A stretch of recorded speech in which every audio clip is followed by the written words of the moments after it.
Hey guys, welcome to today's video. और आज की वीडियो में हम लोग शुरू करेंगे बैकएंड, जो कि प्रॉपरली पूरा स्प्रिंग बूट पे होने वाला है। ठीक है। तो सबसे पहले प्रोजेक्ट शुरू करने के लिए हम लोग क्या जाएंगे, हम लोग स्प्रिंग इनिशियलाइजर ओपन करेंगे। या आप इस वेबसाइट पे जा सकते हो, या स्प्रिंग इनिशियलाइजर आप गूगल पे डायरेक्टली सर्च कर सकते हो, तो पहला आपको वेबसाइट यही मिल जाएगी। इसमें हम लोग प्रोजेक्ट जो होगा मेवन मेवन डिपेंडेंसीज यूज़ करेंगे, लैंग्वेज जावा, और 3.3 ही यूज़ कर लेते हैं। ठीक है, अभी के लिए। और इसके बाद जो हम लोग का प्रोजेक्ट का मेटा डेटा होगा, उसमें जैसे कि हम लोग लिखते हैं, जैसे कि facebook.com है, तो वो ऐसे लिखते हैं com.facebook, ऐसे लिखा जाता है। ठीक है। तो यहाँ पे हमारा जो वेबसाइट का नेम होगा, लेट्स सी जॉब पोर्टल लिख देते हैं। ठीक है, जॉब पोर्टल लिख देंगे। और उसके बाद आर्टिफैक्ट नेम में लिख देंगे जॉब पोर्टल, ऐसे लिख देंगे। ठीक है। और यहाँ से ये वाला रिमूव कर देते हैं। डिस्क्रिप्शन में दे देते हैं बैकएंड फॉर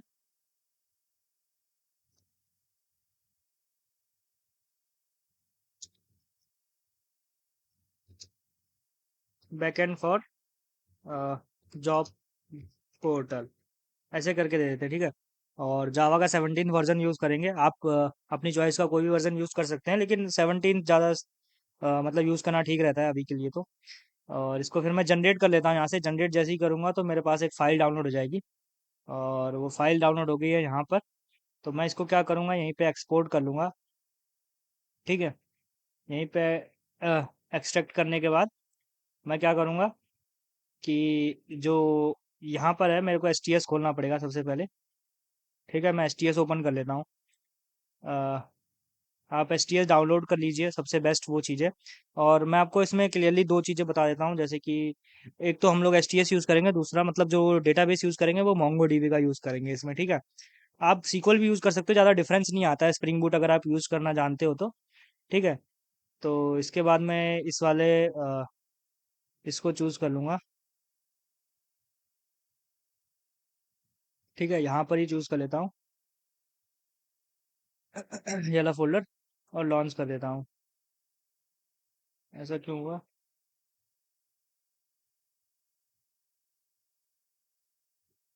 तो अभी ये मैंने लॉन्च कर दिया एप्लीकेशन। तो ये अभी लॉन्च हो रहा है। ठीक है।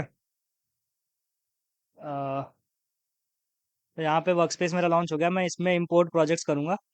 अब इंपोर्ट प्रोजेक्ट्स में जाओगे जब आप, तो आपको कुछ ऑप्शंस दिखते हैं, जैसे कि कौन सा प्रोजेक्ट है आपका यहाँ पर। आप जावा या मेवन प्रोजेक्ट क्रिएट कर सकते हो, लेकिन हम लोग यहाँ पे ऑलरेडी हमने स्प्रिंग इनिशियलाइजर से बना लिया है, तो हम लोग डायरेक्टली इंपोर्ट करेंगे। ठीक है। तो यहाँ पर जाएंगे हम लोग मेवन में, क्योंकि हम लोग मेवन का प्रोजेक्ट था वो। तो एग्जिस्टिंग मेवन प्रोजेक्ट्स हम लोग क्लिक कर लेते हैं। और यहाँ पे रूट डायरेक्टरी जो है, इसको मैं डाउनलोड्स वाला ही सेट कर लूँगा। तो डाउनलोड्स में जाता हूँ फटाफट से। और ये जॉब जॉब पोर्टल, और यहाँ पर ये वाली जो है, मैं सेलेक्ट ये वाला फोल्डर सेलेक्ट कर लेता हूँ। तो देख सकते हो यहाँ पे com.xml अभी भी नहीं कर सकता हूँ। एक सेकंड रुको, मैं इसका वर्क स्पेस चेंज कर लेता हूँ, सबसे बेस्ट वो रहेगा। स्विच वर्क स्पेस कर लेता हूँ। तो मैं इसका वर्क स्पेस जो वी एस कोड है उस पर ले जाता हूँ। और इसमें मैंने एक फोल्डर बना रखा है, जॉब पोर्टल बैकएंड करके। यहाँ पे ये फोल्डर सेलेक्ट कर लेता हूँ। ठीक है। और इसको वहाँ से लॉन्च कर देता हूँ मैं। तो जैसे ही लॉन्च होता है उसके बाद मैं इसको सेटअप करूँगा। ठीक है।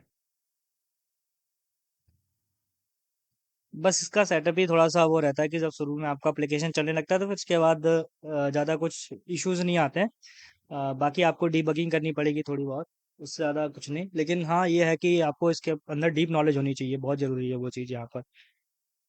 उसके बिना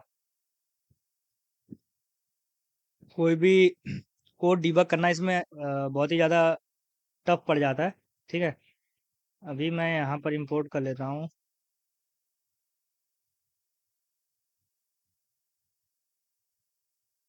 तो अभी आप देख सकते हो, इसको मैं ऐसे इंपोर्ट कर सकता हूँ। ठीक है। तो ये देख सकते हो यहाँ पर जॉब पोर्टल ये आ गया मेरे पास। और ये अभी लोड हो रहा है, तो इसको लोड होने होने देते हैं। तब तक मैं आपको कुछ चीज़ें बता देता हूँ कि एक्चुअली जो भी हम लोग का स्प्रिंग बूट एप्लीकेशन अगर आप बिल्कुल ही बिगिनर हो तो मैं रिकमेंड नहीं करूंगा वीडियो देखना, क्योंकि मैं बिल्कुल ही बिगिनिंग से शुरू नहीं कर सकता हूँ प्रोजेक्ट में। ठीक है, एक्चुअली आप कोई भी कोर्स देख सकते हो यूट्यूब से, या कोई कोर्स आप बाय कर सकते हो। तो मैं एक ओवरव्यू दे देता हूँ वैसे एक्चुअली। तो मेरा ये कुछ ऐसा ओवरव्यू रहेगा। तो यहाँ पर अभी मैं क्या कर सकता हूँ, जैसे कि हम लोग का एक स्प्रिंग बूट एप्लीकेशन है, ठीक है। स्प्रिंग बूट एप्लीकेशन है, वो किस पे वर्क करता है एक्चुअली, ठीक है। उसके टोटल 3 लेयर्स होती हैं, ठीक है। मेनली स्प्रिंग बूट एप्लीकेशन में 3 लेयर्स होती हैं। क्या क्या होती है, सबसे पहले एपीआई लेयर हो गई, ठीक है। दूसरी लेयर कौन सी हो गई, सर्विस लेयर, ओके। और थर्ड लेयर हो जाती है परसिस्टेंस, ओके। तो ये 3 लेयर्स होती हैं, ठीक है, इसमें मेनली। अब एपीआई लेयर का क्या काम होता है, एपीआई लेयर क्या होती है, क्या हैंडल करती है, हैंडल एपीआई कॉल्स, ठीक है। इसके बाद सर्विस में क्या होता है, सर्विस में क्या होता है, बिजनेस लॉजिक होता है, ठीक है। सर्विस में प्रॉपरली बिजनेस लॉजिक होता है। और जो परसिस्टेंस लेयर होती है, ये डेटाबेस से इंटरेक्ट करती है, ठीक है। सॉरी। तो ये तीन तीन लेयर है और तीनों के अलग अलग काम है, ठीक है। तो ये कुछ हम लोग का जो स्प्रिंग बोट एप्लीकेशन होता है मेनली 3 लेयर्स में होता है। आप इसमें एक अलग से लेयर भी ऐड कर सकते हो, मॉडल लेयर जिसे बोलते हैं, कि हम लोग का एक्चुअली ऑब्जेक्ट कैसा दिख रहा है। जो इसके बाद मेन है हम लोग का, वो क्या हो सकता है। एक तो मैं आपको फ्लो समझा देता हूँ कि एप्लीकेशन का फ्लो कैसे वर्क करता है यहाँ पर, ठीक है। तो जो सबसे पहले हम लोग का क्या आता है, हम लोग का जो कॉल आती है वो सबसे पहले एपीआई में आती है, ठीक है। एपीआई में कॉल आती है, जो एपीआई हम लोग का होती है, ठीक है। अभी इसमें भी क्या होता है कि एक तो जो इनपुट में आता है, इनपुट में क्या आता है, जो भी पोस्ट गेट या आपका जो भी रिक्वेस्ट है वो आता है इनपुट में, ठीक है। यहाँ तो सबसे पहले इनपुट में आ जाती है चीज़ें, ठीक है। तो मैं आपको कुछ ऐसा दिखा देता हूँ यहाँ पर। तो इनपुट में कुछ ऐसा आ जाता है, हाँ। उसके बाद नेक्स्ट चीज़ क्या है कि जो आउटपुट हम लोग का, इसके बाद क्या होता है, सबसे पहले इसमें जो वो आता है, क्या बोलते हैं इसको, जो इनपुट आता है, इनपुट में हम लोग का आता है एक जो ऑब्जेक्ट होता है, वो आता है डीटीओ, ठीक है। डीटीओ ऑब्जेक्ट होता है, डीटीओ मतलब होता है, यूज़ हम लोग करते हैं डीटीओ को, डेटा ट्रांसफर ऑब्जेक्ट, ठीक है। डेटा ट्रांसफर ऑब्जेक्ट की तरह यूज़ करते हैं। मैं आपको दिखा देता हूँ, ये डीटीओ ऑब्जेक्ट होता है। डीटीओ ऑब्जेक्ट मतलब एक टाइप का क्लास होती है, जो डेटा ट्रांसफ़र के लिए यूज़ की जाती है। ये डेटाबेस से इंटरेक्ट नहीं करती है, ये बस हम लोग जब डेटा ट्रांसफ़र करते हैं, बाहर भेजते हैं डेटा, तो उसके लिए यूज़ की जाती है। इसमें वैलिडेशंस और भी चीज़ें लगा सकते हैं, ठीक है। उसके बाद ये एपीआई जो है ये सर्विस में कॉल करती है, ठीक है। इसके बाद कॉल जाती है सर्विस का ऑब्जेक्ट को कॉल जाती है। तो सर्विस में जो भी बिजनेस लॉजिक लिखा होता है, और जो ये डीटीओ ऑब्जेक्ट हमारा इनपुट में आया होता है, हम लोग इसको सर्विस में ट्रांसफ़र कर देते हैं। फिर सर्विस क्लास क्या करती है, ये इसको सबसे पहले तो एंटिटी क्लास में चेंज करना पड़ेगा उसको, एंटिटी क्लास में चेंज करेगी, ठीक है। एंटिटी क्लास में चेंज करने के बाद, उसके बाद जो सर्विस क्लास है वो रिपॉजिटरी होती है यहाँ पर, जो रिपॉजिटरी क्लास होती है, रिपॉजिटरी रिपॉजिटरी क्लास होती है ना, उसका ऑब्जेक्ट होता है सर्विस के पास, ठीक है। तो वो रिपॉजिटरी क्लास से क्या कॉल कर रहा, जो भी ऑपरेशन करना होता है वो करता है। जैसे मान लो कि मुझे को सेलेक्ट क्वेरी करनी है, क्रिएट करना है या अपडेट करना है, तो वो इस रिपॉजिटरी से होता है, ठीक है। इस रिपॉजिटरी क्लास के थ्रू हम लोग यूज़ करते हैं। इसमें हम लोग नॉर्मली जैसे क्वेरीज उतना ज़्यादा यूज़ नहीं करेंगे क्वेरीज का, क्योंकि हमारे पास मेथड नेम फंक्शंस और भी चीज़ें होती हैं। अगर आपने स्प्रिंग बूट पढ़ा होगा तो आपको ये सारी चीज़ें पता होंगी, ठीक है। अ, इसके बाद जैसे कि अब अभी हम लोगों ने एक तो रिपॉजिटरी में मैथ चला गया, अब इसके बाद क्या होता है कि सर्विस के पास जो भी आउटपुट आएगा, अब वो सर्विस के पास आउटपुट आता है एंटिटी के फॉर्म में, ठीक है। एंटिटी के फॉर्म में आएगा, ठीक है, आउटपुट। तो एंटिटी के फॉर्म में जब भी आउटपुट आएगा, ठीक है,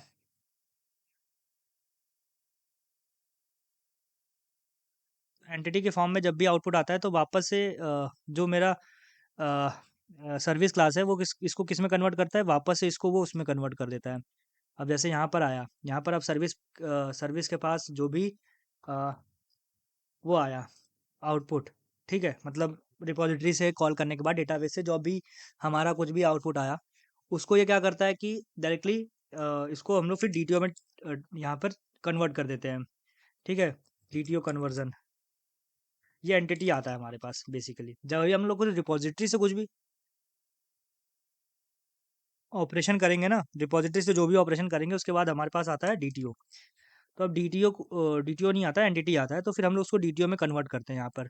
ठीक है, तो हम लोग उसमें एक मेथड बना लेंगे, to entity to DTO methods बना लेंगे। उसके बाद जब भी ये डीटीओ क्या करेगा, ये सर्विस पे हम लोग के पास डीटीओ है, अब हम लोग इसको कहाँ रिटर्न करेंगे, हम लोग डायरेक्टली इसको एपीआई में रिटर्न कर देंगे। ठीक है, तो एपीआई में रिटर्न कर देंगे। अब एपीआई में रिटर्न करने के बाद ये फ्लो उल्टा चल रहा है। ठीक है, और एपीआई में रिटर्न करेंगे।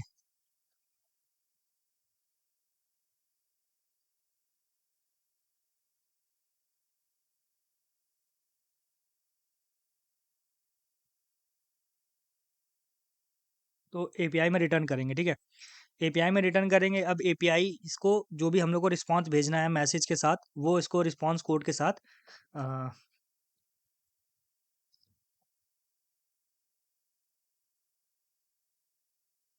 Send output with response code. ठीक है, जो भी रिस्पॉन्स कोड है उसके साथ आउटपुट हमारे बैकएंड मतलब हमारे जो भी फ्रंट एंड या जो भी जहाँ से भी हमने एपीआई कॉल की है वहाँ पर आ जाता है हमारा आउटपुट।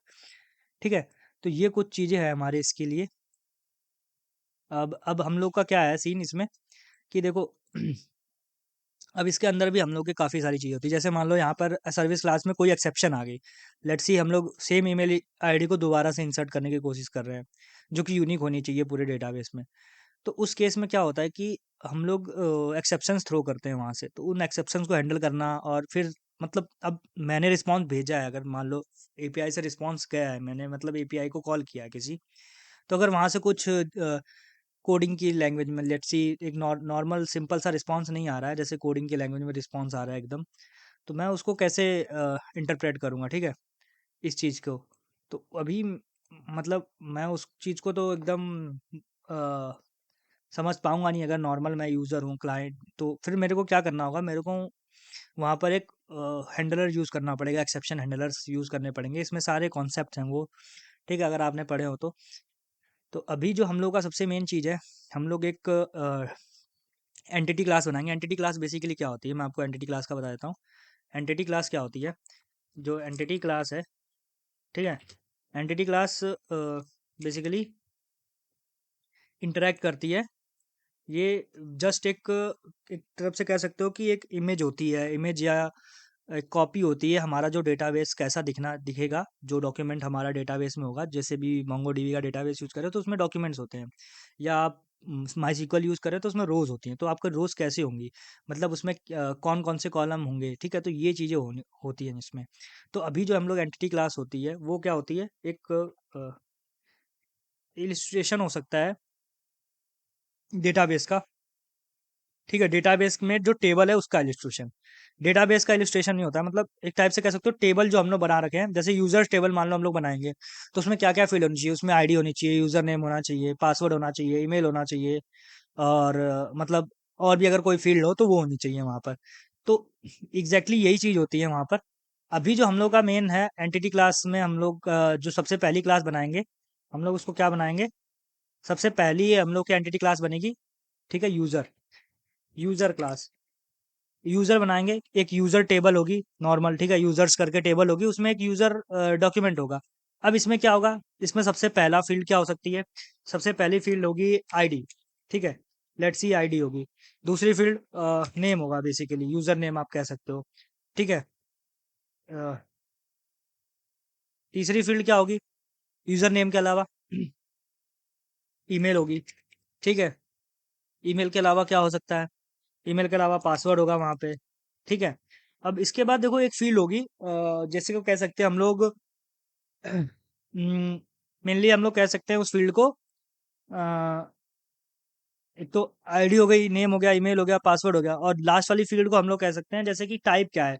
जैसे मैंने आपको पहले ही बताया था कि जो हम लोग का फ्रंट एंड एप्लीकेशन होगा वो दो टाइप से मतलब हम लोग रजिस्टर करेंगे, या तो एक एज अ यूजर रजिस्टर करेंगे, मीन्स जॉब सीकर, या तो एज अ एम्प्लॉयर मतलब एज अ एप्लीकेंट, या जॉब एम्प्लॉयर मतलब या तो जॉब प्रोवाइड करने वाला बंदा, या जॉब मतलब लेने के लिए टैलेंट, कोई टैलेंट हो जैसे। ठीक है, तो उसके लिए हम लोग एक टाइप रखेंगे, एक्चुअली अकाउंट टाइप उसका मैं नाम दे देता हूँ। पर यहाँ पर एक सीन आता है कि ये एक नॉर्मल स्ट्रिंग फील्ड या वो नहीं होगा, हम लोग इसमें कांस्टेंट होंगे। जैसे या तो दो ही चीज़ हो सकती है, या तो वो एम्प्लॉयर होगा या तो वो अप्लीकेंट होगा, ठीक है, दो चीज़ें हो सकती है बस इस वाले केस में। और तीसरा, अगर मान लो हम लोग एडमिन का केस यूज़ करना चाहे तो कर सकते हैं, लेकिन अभी के लिए मैं उसको नहीं यूज़ करूँगा, ठीक है। अगर बाद में हमें कुछ चेंजेस करने होंगे तो हम लोग उस टाइम यूज़ कर सकते हैं, ज़्यादा कुछ इशू नहीं होगा उस टाइम यूज़ करने में। तो इस फील्ड का नाम हम लोग रख सकते हैं बेसिकली अकाउंट टाइप, ठीक है, अकाउंट टाइप। पर ये क्या होगा, ये एक नॉर्मल स्ट्रिंग फील्ड या कुछ नहीं होगा, ये एक होता है इनम। अब इनम क्या होता है, इनम बेसिकली कलेक्शन होता है कॉन्स्टेंट्स का, ठीक है, इनम उसे बोलते हैं, ठीक है। तो अब अकाउंट टाइप में देखो दो टाइप के होंगे। अकाउंट टाइप में क्या होगा, एक तो सबसे पहला जो कह सकते हो आप फील्ड होगा, वो होगा अप्लीकेंट का, कि मैं एज अप्लीकेंट मतलब मेरे को जॉब चाहिए करके, मैं जॉब सर्च करने आया हूँ यहाँ पे, अप्लीकेंट होगा। और दूसरा क्या हो सकता है, दूसरा ऑप्शन होगा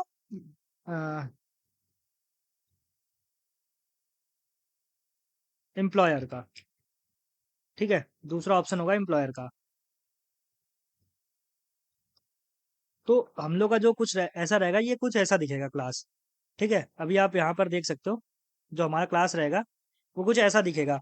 अभी ये जो आईडी रहेगा वो एक अभी के लिए हम लोग स्ट्रिंग रखेंगे, ठीक है, बाद में इसको लॉन्ग करेंगे। अभी स्ट्रिंग क्यों रखेंगे, क्योंकि हम लोग मोंगो डीबी यूज़ कर रहे हैं। अगर आप माई सीक्वल या वो यूज़ करें तो आप लॉन्ग रख सकते हो, इसमें कोई इशू नहीं है, ठीक है। पर अभी हम लोग जो मोंगो डीबी से इसलिए बना रहे हैं क्योंकि हम लोग को बाद में बहुत सारी चीज़ें चेंज करनी होंगी, तो बार बार हम लोग को इसका सीक्वल का हम लोग को स्ट्रक्चर चेंज करना पड़ेगा, तो मैं वो नहीं चाहता हूँ कि वो बार बार चीज़ें हमें करनी पड़े, ठीक है। इसलिए हम लोग इसको मतलब मोंगो डीबी में ही यूज़ करेंगे, और थोड़ा सा ज़्यादा फ्लेक्सिबल रहता है,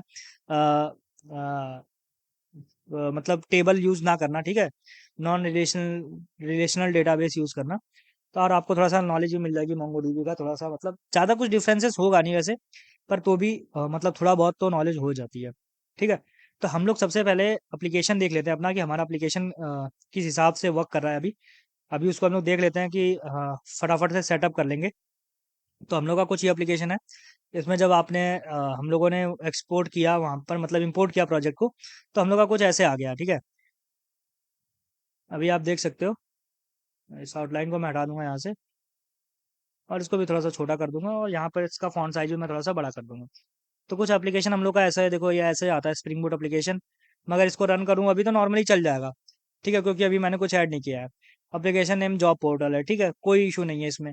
तो अभी जो मैं मेन चीज़ कहना चाहता हूँ, मैं ये कहना चाहता हूँ कि अगर हम लोगों को इसमें क्या है, डिपेंडेंसीज ऐड करनी पड़ती है। जैसे यहाँ पे पॉम डॉट एक्सएमएल है, इसमें डिपेंडेंसीज ऐड करनी पड़ती है। जैसे हम लोग रिएक्ट यूज़ कर रहे थे, उसमें पैकेज डॉट जेसन में इंस्टॉल होती हैं डिपेंडेंसीज, तो ऐसे ही यहाँ पर मेवन में डिपेंडेंसीज को ऐड करना पड़ता है, ठीक है। जैसे यहाँ पर दो डिपेंडेंसीज है इस टाइम, एक तो स्प्रिंग बूट स्टार्टर टेस्ट और स्प्रिंग बूट स्टार्टर, ये बस इनको स्टार्ट करने के लिए एप्लीकेशन को है।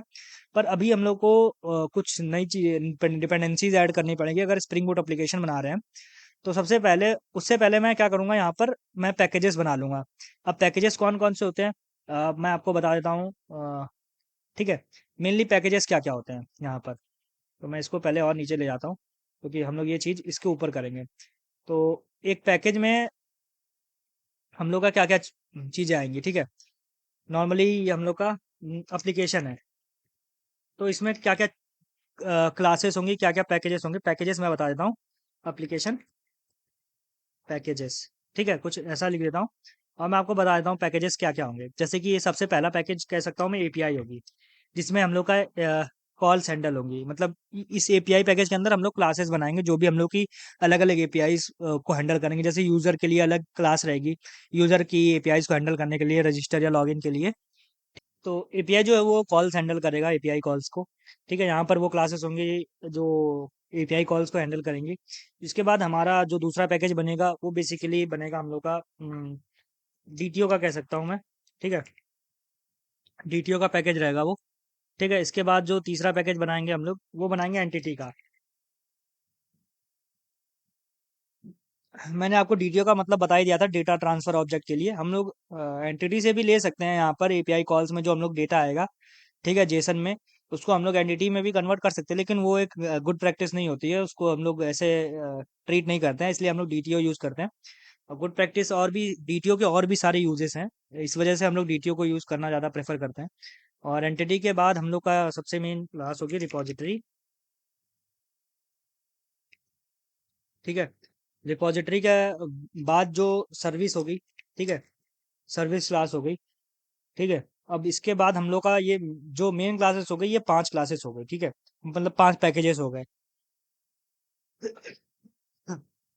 अब इसके बाद जो मेन 2 पैकेजेस और आएंगे, एक तो हम लोग एक्सेप्शन बनाते हैं अपनी कस्टम एक्सेप्शंस। ठीक है, जिससे हमें ये पता रहता है कि ये हमारे एप्लीकेशन की एक्सेप्शन है, ना कि किसी और मतलब जनरल एक्सेप्शन है, जैसे किसी हम लोग कोई ऑपरेशन कर रहे हैं उसकी एक्सेप्शन है, ऐसे नहीं। तो ये एक्सेप्शन हम लोग इसलिए बनाते हैं। ठीक है, और एक और पैकेज बनाएंगे हम लोग यूटिलिटी का। ठीक है, यूटिलिटी पैकेज का यूज़ कैसे करेंगे हम लोग? यूटिलिटी पैकेज का यूज़ हम लोग करते हैं, जैसे कि हम लोग को मान लो बहुत सारे चीज़ें बनानी हो। ठीक है, मैं इसको ऐसे में कन्वर्ट कर लेता हूँ तो ज़्यादा बेटर रहेगा। ठीक है, तो कुछ ऐसा रहेगा। अभी जैसे यूटिलिटी में हम लोग का मेन चीज़ रहती है एक्सेप्शन हैंडलर बनाना और एओपी एक्सपेक्ट बनाना। ये सारी चीज़ें आपने अगर पढ़ी हो तो आपको पता होंगी। और भी सारी चीज़ें हैं, जब हम लोग रिस्पॉन्स भेजते हैं एपीआई के मतलब एपीआई के थ्रू, तो हम लोग को जब एक्सेप्शन थ्रो करनी होती है तो हम लोग यहाँ से थ्रो करते हैं। ठीक है, फ्रंट एंड पे। तो ये सारी चीज़ें हैं इसमें। तो हम लोग फटाफट से ये सारे पैकेजेस बना लेते हैं। ठीक है, तो मैं जल्दी जल्दी से ये पैकेजेस बना लेता हूँ। यहाँ पे इस नेम के बाद डॉट लगाकर ऐसे आपको लिखना होगा बेसिकली। तो मैं यहाँ पर क्या लिख देता हूँ, एपीआई सब स्मॉल केस में लिखे तो ज़्यादा बेटर रहेगा।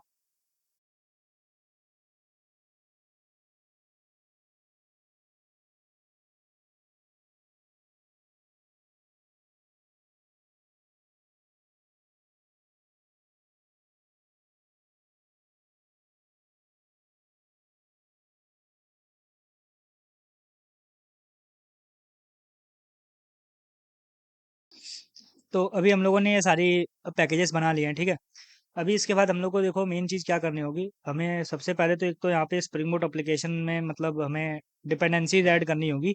ठीक है, अब क्या क्या डिपेंडेंसीज होती हैं, तो डिपेंडेंसीज जैसे कि एक तो हमें इसको एपीआई बनाने के लिए, जैसे स्प्रिंग बूट एप्लीकेशन क्या होगा, ये अभी अभी जो हम लोग अगर इसको रन करेंगे तो बस एक बार रन होगा। जो भी इसको फंक्शंस या वो रन करने होंगे, ये मतलब उसको रन करेगा और मतलब बंद हो जाएगा अपने आप। ठीक है, लेकिन अगर मेरे को एपीआई बनानी है, जो मतलब एक ऐसी सर्वर बनाना है जो अप टू रनिंग रहे पूरा ऑल टाइम, तो उसके लिए मेरे को इसमें डिपेंडेंसीज ऐड करनी पड़ती हैं अलग से।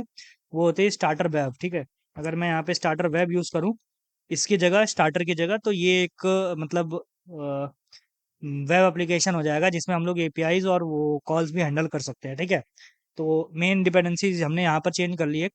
ठीक है, यहाँ पर ये देखो आप बिल्डिंग बिल्ड हो रहा होता है। ठीक है, एप्लीकेशन। अभी इसके बाद हम लोग को क्या करना है, इसके बाद अभी हम लोग को कुछ चीज़ें करनी है। ठीक है, सबसे पहले तो एक हम लोग एपीआई की क्लास बना लेंगे। ठीक है, अब इस क्लास का नाम हम लोग क्या रखेंगे, सबसे पहले तो हम लोग यूज़र की एपीआई बनाएंगे, मतलब रजिस्ट्रेशन और वो सब। तो इसमें मैं नाम लिख दूंगा यूज़र एपीआई। ठीक है, यूज़र एपीआई इसका नाम रख दूंगा। और अब इसमें हम लोग को एपीआई बनाने के लिए क्या क्या करना होता है, सबसे पहले अब हम लोग एक तो एपीआई बना ली, एक हम लोग डीटीओ बना लेंगे। ठीक है, यहाँ पर डीटीओ नहीं बनाएंगे, सबसे पहले हम लोग एंटिटी बना लेंगे। तो एंटिटी को कैसे बनाना है, देखो यहाँ पे एंटिटी बनाने के लिए हम लोग इसका नाम रखेंगे यूज़र, जैसा कि मैंने आपको यहाँ पे बताया था। ठीक है, यूज़र नाम रख दूंगा मैं इसका। और मैं आपको यहाँ पर दिखा देता हूँ ये एक्चुअली यूज़र कैसा है। ये आप देख सकते हो, इसमें क्या क्या होगी, आईडी होगा, नेम होगा, ईमेल होगा, पासवर्ड होगा और अकाउंट टाइप होगा, जो कि एक इनम होगा खुद से। तो सबसे पहले हम लोग ये 4 फील्ड बना लेते हैं और इन सबका टाइप क्या होगा, स्ट्रिंग होगा। अभी के लिए स्ट्रिंग रखेंगे हम लोग, बाद में आईडी को लॉन्ग करेंगे लेकिन वो अभी स्कोप में नहीं है, उसको बाद में कर लेंगे हम लोग। तो मैं इसको स्ट्रिंग कर लेता हूँ, स्ट्रिंग प्राइवेट स्ट्रिंग आईडी। ठीक है, private string name, private string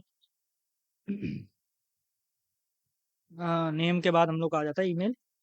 और इसके बाद हम लोग का आ जाएगा प्राइवेट स्ट्रिंग पासवर्ड। और इसके बाद जो नेक्स्ट चीज़ होगी वो हम लोग का एक इनम आएगा। तो उससे पहले हम लोग क्या करेंगे, डीटीओ में हम लोग इनम को जो है डीटीओ बनाएंगे। आप कहीं भी बना सकते हो ये एंटिटी या इसमें, पर एंटिटी हम लोग बेसिकली उनके लिए रखते हैं जो डेटाबेस से इंटरेक्ट करते हैं, जो कि लेकिन इनम डेटाबेस से इंटरेक्ट नहीं करेगा डायरेक्टली। ठीक है, तो इसलिए इस इनम का नाम रखेंगे हम लोग अकाउंट टाइप। ठीक है, अकाउंट टाइप रखेंगे और इनम के अंदर हम लोग कैपिटल लेटर्स में लिखते हैं सारी चीज़ें। ठीक है, तो कैपिटल लेटर्स में सबसे पहला क्या होगा, अप्लीकेंट, ये पहला टाइप हो गया। और दूसरा टाइप क्या हो जाएगा, एम्प्लॉयर। ठीक है, और ये सारे कांस्टेंट रहते हैं। आप ये एज ए स्ट्रिंग, और आप मतलब बहुत सारी चीज़ें होती है, इसको यूज़ करने के तरीके होते हैं। और इसमें मैं यहाँ पर क्या लिखूंगा, यूज़र में मैं यहाँ पर लिख दूंगा प्राइवेट अकाउंट टाइप।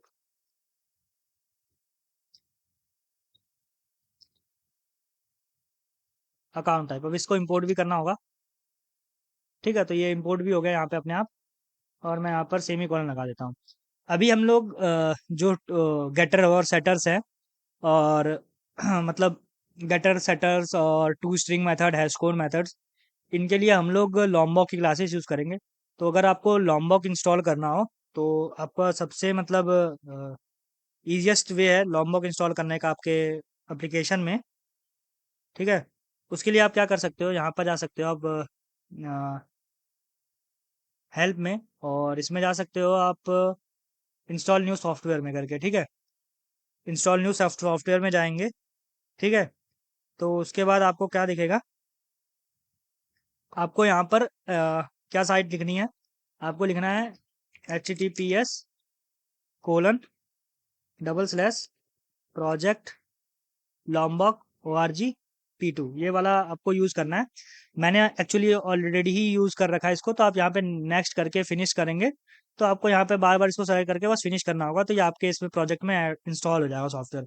आप इसको डायरेक्टली डिपेंडेंसी से ऐड करके यूज़ नहीं कर सकते हो, आपको पहले ये आपको इसका सॉफ्टवेयर जो है आपके STS में इंस्टॉल्ड होना चाहिए, या आपका इक्लिप्स में इंस्टॉल्ड होना चाहिए। ठीक है, तो ऐसे आप कर सकते हो, मेरे में ऑलरेडी इंस्टॉल्ड है। उसके बाद अगर आपको इसको यूज़ करना है तो कैसे यूज़ करना है, मैं यहाँ जाता हूँ और यहाँ पे ऐड डिपेंडेंसीज करता हूँ। ठीक है, ऐड डिपेंडेंसी करूँगा, लेट्स सी मेरे को लॉम्बॉक यूज़ करना है। ठीक है, लॉम्बॉक यूज़ करना है, देखो यहाँ पे लॉम्बॉक आ गया। अब मैं इसको कैसे चेक करूँगा कि मेरे को यहाँ पर क्या ऐड करना है। ठीक है, यहाँ पर सॉरी, इस वाले pom.xml में क्या ऐड करना है यहाँ पर। तो यहाँ पर ऐसे आर्टिफैक्ट ऐसे ऐड करना होता है ना, तो मैं ऐसे डायरेक्टली ऐड नहीं कर सकता हूँ। तो मैं यहाँ पे क्या जाऊँगा, एक्सप्लोर में जाऊँगा यहाँ पर। तो एक्सप्लोर में जाऊँगा तो देखो मेरे को यहाँ पे ये फाइल दिख रही है मेरे को pom.xml की। तो इसमें देखो यहाँ पे प्रोजेक्ट लॉम्बॉक दिख रहा है ये। तो ये वाला प्रोजेक्ट जो लॉम्बॉक है, इसको मैं यहाँ से लूँगा और इसको यहाँ पर यूज़ करूँगा मैं। ठीक है, तो देखो ये प्रोजेक्ट लॉम्बॉक की डिपेंडेंसीज ऐड कर दी। अगर मैं इसको सेव करूँगा तो यहाँ पर कुछ ऐसा ये होने लगेगा। ठीक है, तो अभी सिर्फ मेरे को ये सारी चीज़ें नहीं यूज़ करनी है।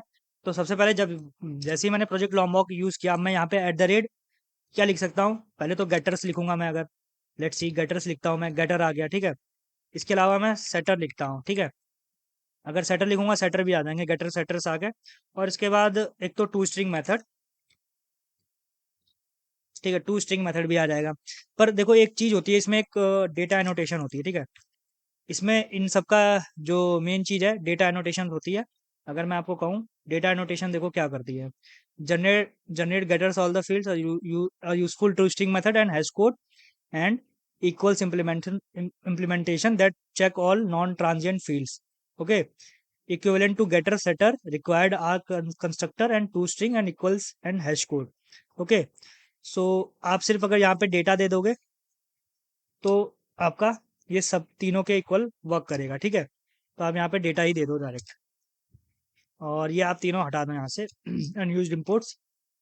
और अभी इसके बाद हम लोग को क्या करना है, हम लोग को इसको मैप करना है डेटाबेस से, मोंगोडीबी के डेटाबेस से। तो बेटर है आप पहले जो है डेटाबेस आप मतलब अपना जो आपको मोंगोडीबी अगर यूज़ करना है तो मोंगोडीबी, या तो सीक्वल यूज़ करना है तो आप सीक्वल इंस्टॉल कर लो अपने इसमें। तो मैंने अभी के लिए क्या यूज़ कर रखा है, मैं अभी यूज़ करूँगा मोंगोडीबी कंपस।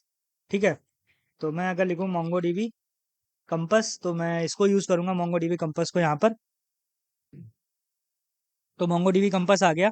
और जो मोंगो डीबी है वो किस पे रन करती है, वो इस वाले लोग मतलब इस पे रन करती है, पोर्ट पे। तो मैं यहाँ से डायरेक्टली कनेक्ट कर लूँगा। ठीक है। और कनेक्ट करते ही आप मेरे को देख सकते हो यहाँ पर कुछ ये डेटाबेस दिख रहा है। ठीक है, अभी मैं इसको डिलीट कर दूंगा। ठीक है।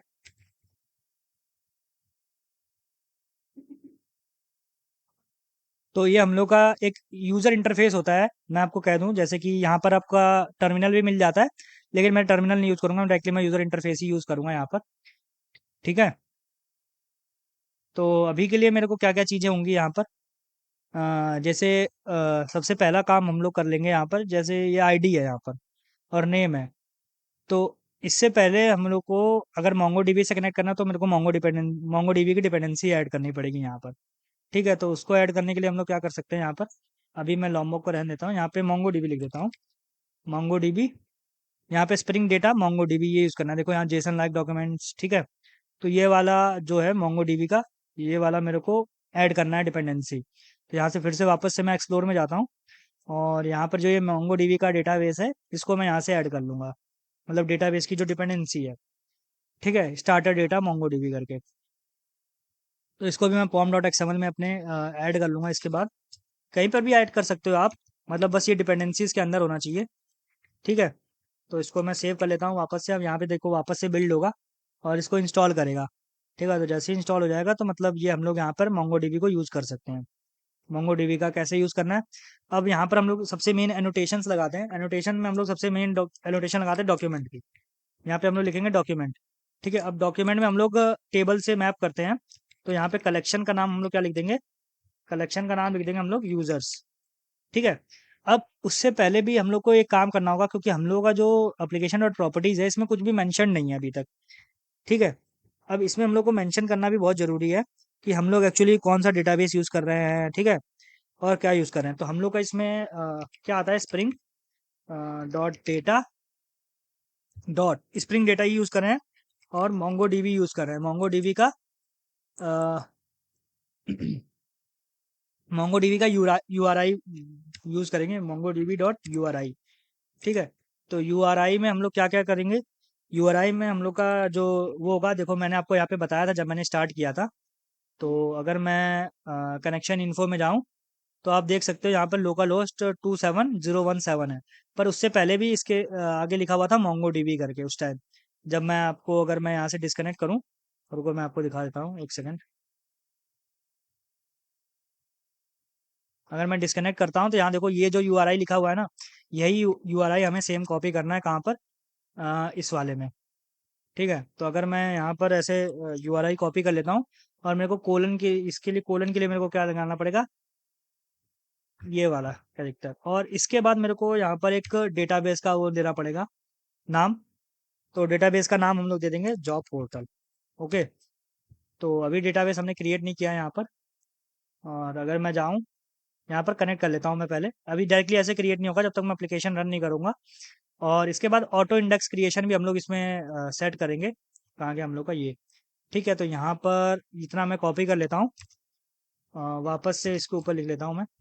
और इसके बाद ऑटो इंडेक्स क्रिएशन, इसको हम लोग ट्रू कर लेंगे। ठीक है, इसको हम लोग ट्रू कर लेंगे। ठीक है, ऑटो इंडेक्स क्रिएशन होगा वहाँ पे। तो इसके बाद अभी हम लोग का ये सारी चीज़ें हो गई। अभी हम लोग फटाफट से अब हम लोग इसको मैप कर सकते हैं। कैसे मैप कर सकते हैं, अब हम लोग का कलेक्शन जो है यूजर्स में मैप हो गया। अगर मैं इसको स्टार्ट करूंगा तो ये डायरेक्टली मैप हो जाएगा, लेकिन अभी मेरे को और भी चीज़ें इसमें करनी होंगी। जैसे सबसे पहले मैं इसको आईडी एनोटेशन दूंगा। आईडी एनोटेशन देने का मतलब क्या होता है, ठीक है, कि जैसे ही मैं इसको आईडी एनोटेशन दूंगा, ये अब हमारे इसकी आईडी हो जाएगी। ठीक है, जो भी हम लोग का आईडी फील्ड होती है डेटाबेस में, वो हो जाएगा। ठीक है। अब इसका नेम फील्ड जो है वो नॉर्मल रहेगा, ईमेल जो है वो भी यही फील्ड का नेम रहेगा। अगर नेम देना हो तो आप यहाँ पे कॉलम का नेम समथिंग आता है, जो भी मेरे को एग्जैक्टली याद नहीं है, फील्ड नेम या समथिंग फील्ड करके नेम होता है, उसको आप ऐसे करके चेंज कर सकते हो। यहाँ पे इनम है। ठीक है। तो ये सारी चीज़ें हम लोग का ऐसे है। और यहाँ पर जो मेन चीज़ एक यूज़ करनी होगी, हमें क्या यूज़ करना होगा, इंडेक्स करके। ठीक है। वो कैसे यूज़ करना होगा, इसको हम लोग यूज़ करते हैं इंडेक्स्ड करके। इंडेक्स करके यूज़ करेंगे, और इसके अंदर हम लोग को क्या देना होगा, एक एट्रीब्यूट देना होगा, यूनिक इक्वल्स टू ट्रू करके। ठीक है। ऐसे ट्रू नहीं देना है, नॉर्मली ट्रू देना है। तो ऐसे करके यूनिक करके ट्रू दे दोगे तो ईमेल जो रहेगा वो कभी डुप्लीकेट इंसर्ट होगा ही नहीं डेटाबेस में, ठीक है। इसका मतलब ये हो गया, आप किसी भी फील्ड के ऊपर ये एनोटेशन लगा सकते हो और उससे मतलब एग्जैक्टली सेम ऐसे ही वर्क करेगा वो। ओके। तो ये जो सेम है हम लोग का, ये तो हम लोग का डेटाबेस की कॉपी हो गया, ठीक है। एग्जैक्टली अगर मैं इसको अभी बनाऊंगा तो अभी आप देख सकते हो यहाँ पे मेरा कोई जॉब पोर्टल डेटाबेस नहीं है या कोई कुछ नहीं है। तो मैं जैसे ही इसको अगर रन करूंगा यहाँ से, ठीक है, कैसे रन करूंगा, सॉरी यहाँ से रन होगा भी नहीं है। तो मेरे को जाना पड़ेगा यहाँ पे स्प्रिंग बूट एप्लीकेशन में, और यहाँ से रन है इसका ऑप्शन आएगा स्प्रिंग बूट ऐप, ठीक है। अगर मैं इसको रन करूँगा तो आप देखना अभी अगर मेरा डेटाबेस क्रिएट होता है कि नहीं, ठीक है। तो देख सकते हो आप हमारा 8080 पोर्ट पे रन हो रहा है ये। और जो डेटाबेस है अभी हम लोग देख लेते हैं क्रिएट हुआ है कि नहीं। तो देख सकते हो आप हमारा डेटाबेस भी क्रिएट हो गया है यहाँ पर, और ये टेबल भी क्रिएट हो गई है डायरेक्टली, ठीक है। पर अभी यहाँ पे कुछ डेटा इंसर्ट किया नहीं हमने, तो डेटा इंसर्ट नहीं हुआ है यहाँ पर। देख सकते हो आप यही टेबल क्रिएट हुई है, यहाँ पे यूजर्स नेम की टेबल थी, तो वो यूजर्स नेम की टेबल ही वहाँ पर क्रिएट हुई है। अभी इसके बाद हम लोग एक डीटीओ में डेटा ट्रांसफर के लिए भी सेम ऑब्जेक्टिव बनाएंगे, ठीक है। तो यहाँ पर यूजर डीटीओ नाम देंगे उसका हम लोग। तो न्यू बनाऊंगा और इसका नाम दे दूंगा मैं यूजर डीटीओ, ठीक है। यूजर डीटीओ दे दूंगा और इसको मैं डायरेक्टली क्या करूंगा, यही सारी फील्ड्स कॉपी कर लूंगा यहाँ पर, ठीक है। यही सारे फील्ड कॉपी कर लूंगा, और ये आईडी और ये एनोटेशन यहाँ नहीं लगाते हम लोग, क्योंकि ये एंटिटी क्लास नहीं है, इस वजह से हम लोग ये दोनों एनोटेशन यहाँ यूज़ नहीं करते हैं, ठीक है। यहाँ पर अब मैं क्या यूज़ करूँगा, एक तो डेटा यूज़ कर लूँगा, ठीक है। और बेसिकली यूज़र डीटीओ में हम लोग क्या क्या कर सकते हैं, जैसे कि एक तो हम लोग का जो भी यूज़र जो है जब भी हम लोग का रिक्वेस्ट करेगा तो ये सारी चीज़ें हैंडल करने के लिए, ठीक है। तो अभी हम लोग का ये यूज़र डीटीओ ऐसे वर्क कर रहा है, ये स्ट्रिंग आईडी ऐसे है। तो अभी हम लोग का ये दोनों डीटीओ और ये बन गए हैं, हम लोग एपीआईज बना सकते हैं अभी के लिए, लेकिन अभी उससे पहले मैं क्या करूँगा, रिपोजिटरी भी बना लूँगा, ठीक है। अब रिपोजिटरी बनाने के लिए मेरे को क्या करना पड़ेगा, रिपोजिटरी के लिए मेरे को नेम देना पड़ेगा यूज़र रिपोजिटरी। अभी मैं यूज़र के लिए रिपोजिटरी बनाऊंगा, ठीक है। यूज़र रिपोजिटरी ही बनाऊंगा मैं बस। तो यूज़र रिपोजिटरीज का नाम दे दूंगा मैं, ये इम्प्लीमेंट करती है। अब यहाँ पर अगर आप अ,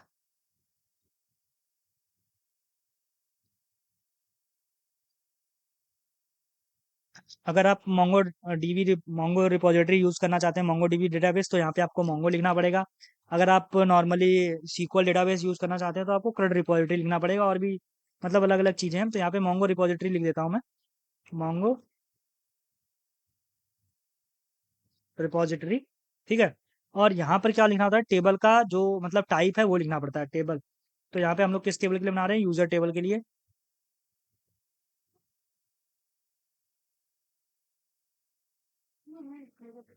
तुम लोग बाहर निकल जाओ यहाँ से अब, ड्रामा करके रखा है टाइम। और आईडी में हम लोग क्या दे देंगे, आईडी में हम लोग दे देंगे स्ट्रिंग, ठीक है। तो यूज़र रिपोजिटरी हो गई। और सॉरी, इम्प्लीमेंट्स नहीं होती है एक्चुअली, एक्सटेंड करती है।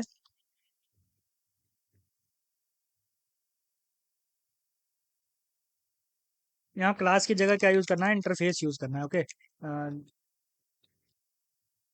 और यहाँ से ये एक्सटेंड करेगा, ठीक है। तो ये इंटरफेस, मैंने एक मिस्टेक हो गई थी, मैंने यहाँ पे क्लास बना ली थी, ठीक है। तो ये इंटरफेस रहेगा यूज़र रिपोजिटरी, और ये मोंगो रिपोजिटरी को एक्सटेंड करेगा। और जो यहाँ पर मेन रहता है वो आईडी का टाइप रहता है, जो आईडी हम लोगों ने यहाँ पर दे रखी है, आईडी स्ट्रिंग, इसका टाइप रहेगा। और जो दूसरी चीज़ रहेगी वो जो भी हम लोग का टेबल है, मतलब ये जो एंटिटी है उसके उसका नाम रहेगा।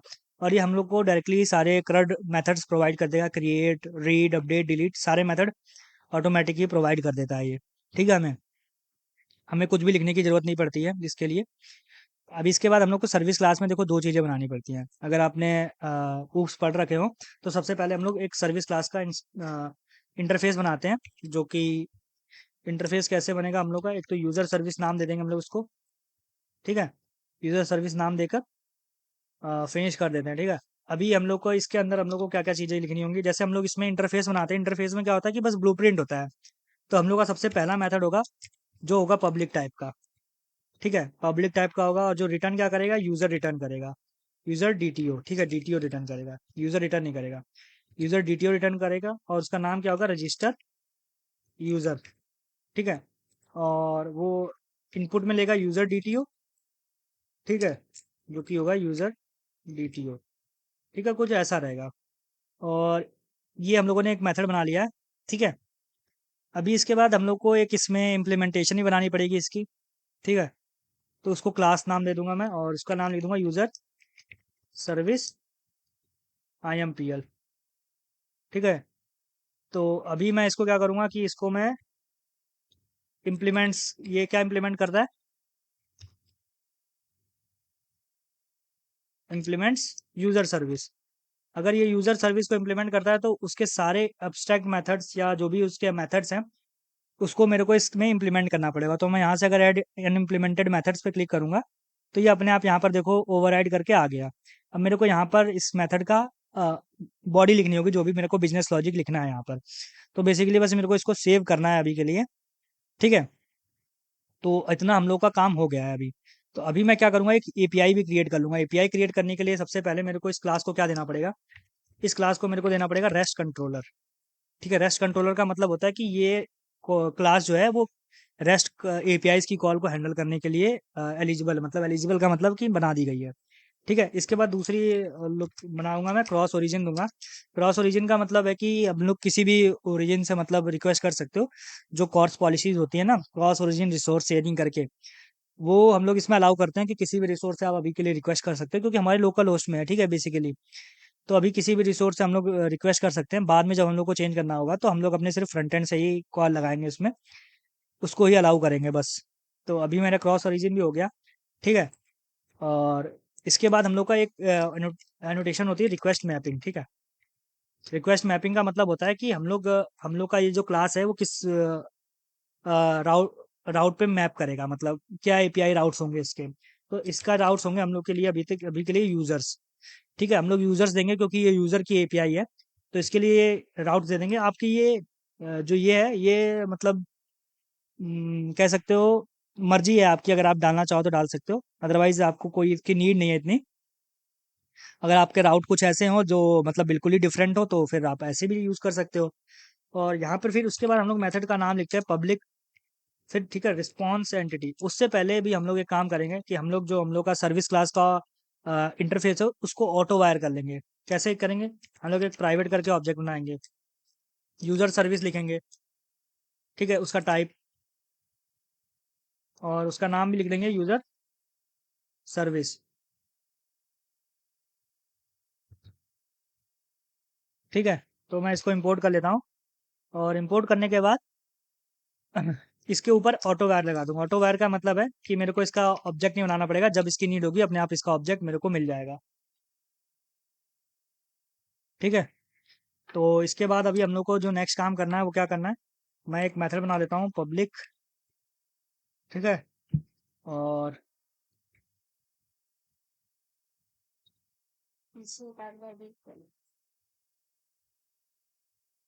तो इसका एक मेथड बना लेता हूँ मैं, क्या दूंगा, इसका जो रिटर्न टाइप होगा वो क्या होगा, रिस्पॉन्स एंटिटी। रिस्पॉन्स एंटिटी मतलब हम लोग का मेनली जो रिस्पॉन्स देते हैं हम लोग एपीआईज का, वो रिस्पॉन्स एंटिटी में जाता है यहाँ से।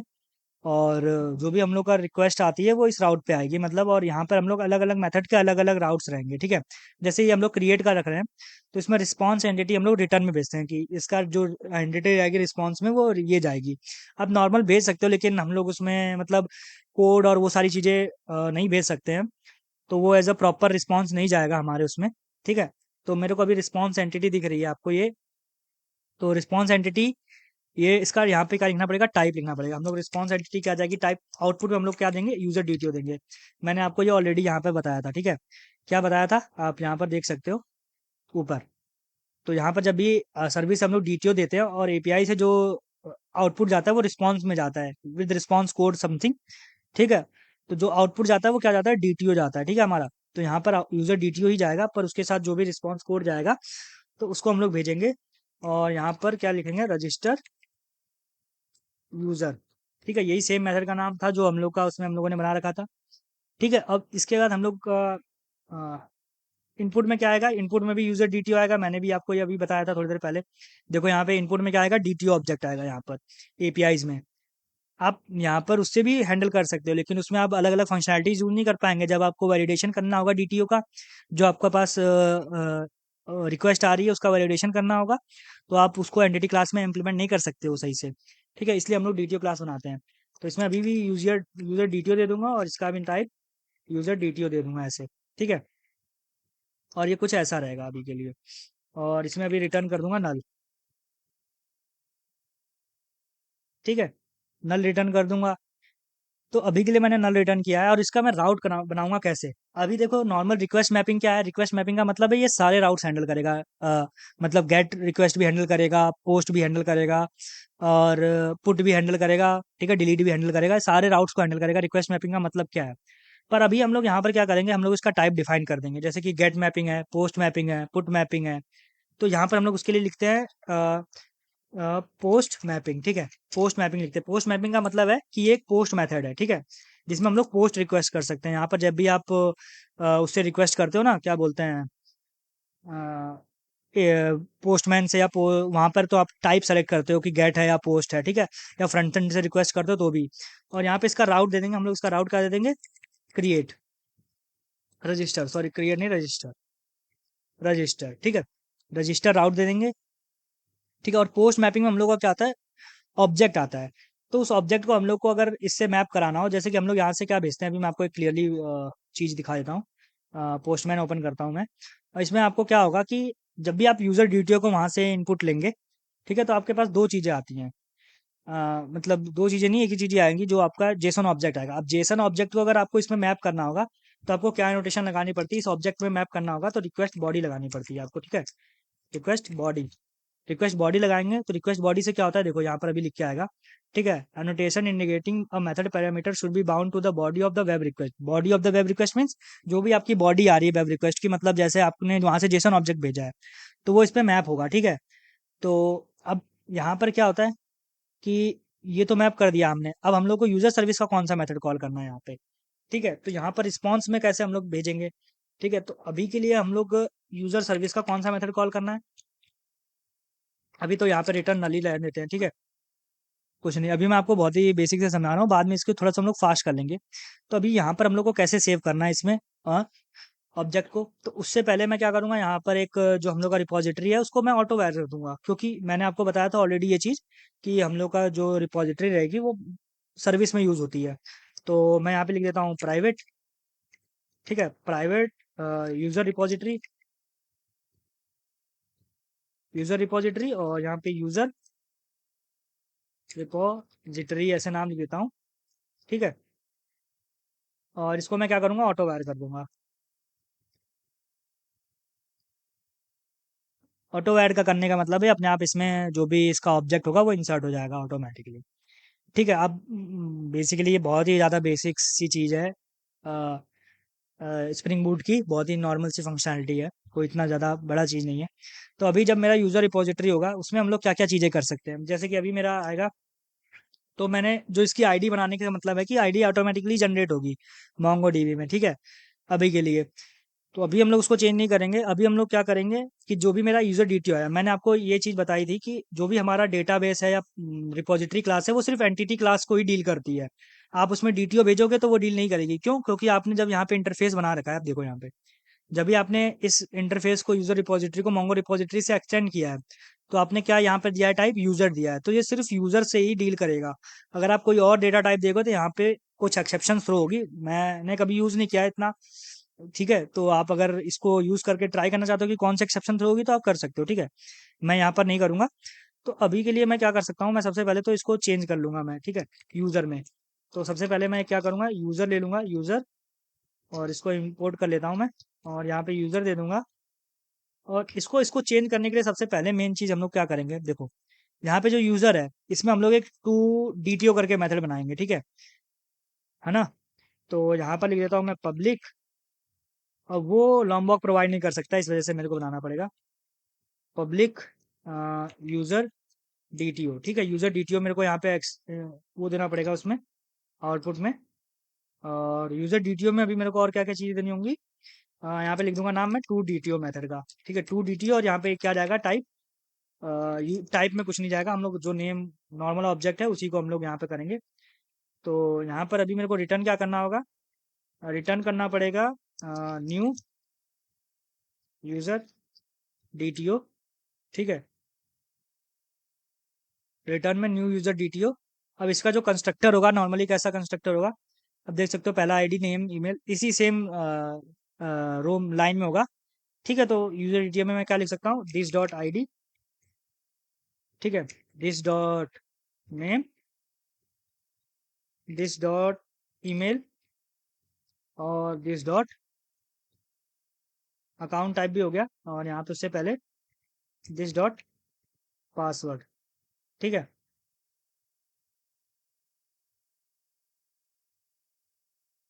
तो ये कुछ चीज़ हो गया। अब यहाँ पे देखो क्या आ रहा है, कंस्ट्रक्टर वहाँ पर अनडिफाइंड है। तो अभी हम लोग को कंस्ट्रक्टर ऐड करने के लिए देखो क्या क्या करना होता है। एक तो यहाँ पर सबसे पहले हम लोग कंस्ट्रक्टर भी ऐड कर लेंगे। तो सबसे पहले एक नो आर्क्स कंस्ट्रक्टर लिखना पड़ेगा। नो आर्क्स कंस्ट्रक्टर का मतलब होता है कि जो डिफॉल्ट कंस्ट्रक्टर होता है उसकी बात कर रहा हूँ मैं। और एक ऑल आर्क्स कंस्ट्रक्टर होगा। ठीक है, ऑल आर्क्स कंस्ट्रक्टर होगा। तो मैं इन दोनों एनोटेशंस को कॉपी करूंगा और इन दोनों जगह डाल दूंगा। तो इससे क्या होगा कि कंस्ट्रक्टर जो है, आर्क्स का मतलब हो गया आर्ग्यूमेंट्स। ठीक है, तो ये अपने आप कंस्ट्रक्टर बना देगा इसका, जो लॉम्बॉक है, और हम लोग इससे डायरेक्टली यहाँ पर रिटर्न कर सकते हैं यूजर डीटीओ। और ये सेम चीज़ मैं यहाँ पर कॉपी करूंगा, इसको एग्जैक्टली मैं यूजर डीटीओ में भी कॉपी करूंगा। ठीक है, और यूजर डीटीओ में इसका क्या नाम दे दूंगा, टू एंटिटी नाम दे दूंगा, जब मेरे को डीटीओ से एंटिटी में चेंज करना होगा। ठीक है, एंटिटी दे दूंगा, यूजर डीटीओ की जगह मैं दे दूंगा यूजर। ठीक है, और यूजर की जगह नॉर्मली यूजर रहेगा। तो ये कुछ हम लोग का दोनों मेथड्स बन गए। ओके, मैंने इसको शायद सेव नहीं कर रखा है, इस वजह से ये ऐसा आ रहा है। ठीक है, मैं सबको सेव कर लेता हूँ। और अगर मैं जाऊँ ये इम्प्लीमेंटेशन में, तो अभी मैं इसको कैसे कन्वर्ट कर सकता हूँ, मैंने ये लिखा यूजर डीटीओ। यूजर डीटीओ का कौन सा मेथड हमें यूज करना है, टू एंटिटी। टू एंटिटी मेरे को क्या रिटर्न करेगा, यूजर रिटर्न करेगा, जो कि हमने अभी वहां पे लिखा था। ठीक है, अभी मैं इसको क्या करूंगा, मेरे को इसको सेव करना है रिपोजिटरी में। तो मैं कैसे सेव करूंगा, user repository dot save. Save करके मेथड होता है सेव, और सेव में मैं क्या दे दूंगा, यूजर टाइप दे दूंगा। ठीक है, और यूजर का वो दे दूंगा मैं। तो ये सेव हो जाएगा। अभी इसके बाद मेरे को क्या करना है, यहाँ पे रिटर्न क्या करना है, रिस्पॉन्स में यूजर डीटीओ रिस्पॉन्स में रिटर्न करना है। ठीक है, तो जब सेव होगा तो वो मेरा क्या आएगा ऑब्जेक्ट, ये बताओ मेरे को। ये एक मेरे को क्या रिटर्न करता है, सेव क्या रिटर्न करता है, यहाँ पे देखना रिटर्न टाइप। रिटर्न टाइप क्या करेगा, यूजर करेगा, क्योंकि मेरा जो यूजर रिपोजिटरी है वो यूजर का ही वो है। तो यहाँ पे रिटर्न टाइप क्या होगा, यूजर। तो मैं इसको वापस से यूजर में सेव करा सकता हूँ। तो हम लोग के जो वो रहेगा उसमें क्या नहीं रहेगा, हम लोग का आईडी नहीं रहेगा। तो मैं क्या कर सकता हूँ, जब भी ये आए तो अभी मैं क्या रिटर्न कर दूंगा, यहाँ से रिटर्न क्या कर दूंगा, आईडी के साथ मैं इसको रिटर्न करूंगा, user dot to DTO. To DTO का मतलब हो जाएगा कि मेरा डीटीओ में कन्वर्ट होके ऑटोमेटिकली चला जाएगा। आप इसको मतलब थोड़ा सा एक्सपेंड करके भी लिख सकते हो कि फिर आप यहाँ पे एक यूजर डीटीओ का ऑब्जेक्ट बनाओ, फिर इसमें असाइन करो और फिर आप भेजो। पर मैं ऐसा नहीं करने जा रहा हूँ। ठीक है, तो मैंने कुछ ऐसा ही कर दिया है। और इसमें देखो ये मैं सेव कर रहा हूँ तो ये रन नहीं हो रहा है, जैसे हम लोग का रिएक्ट में अपने आप रन होता है। तो उसके लिए हम लोग एक डिपेंडेंसी ऐड करेंगे। डिपेंडेंसी का नाम क्या होगा, बता देता हूँ मैं। उस डिपेंडेंसी का नाम होगा डेव टूल्स। ठीक है, डेव टूल्स। ठीक है, डेव टूल्स का क्या होता है कि लाइव रिलोड ऑप्शन दे देता है हम लोग को, सारी चीज़ें हम लोग को ये दे देता है। तो जैसे ही मैं इसको ऐड करूँगा, यहाँ से डिपेंडेंसी देखो ये डेव टूल वाली दिख रही है, इसको कॉपी कर लेता हूँ और वापस से जाता हूँ इसमें फॉर्म डॉट एक्सएमएल में, और इसमें यहाँ पर ऐड कर देता हूँ। ठीक है,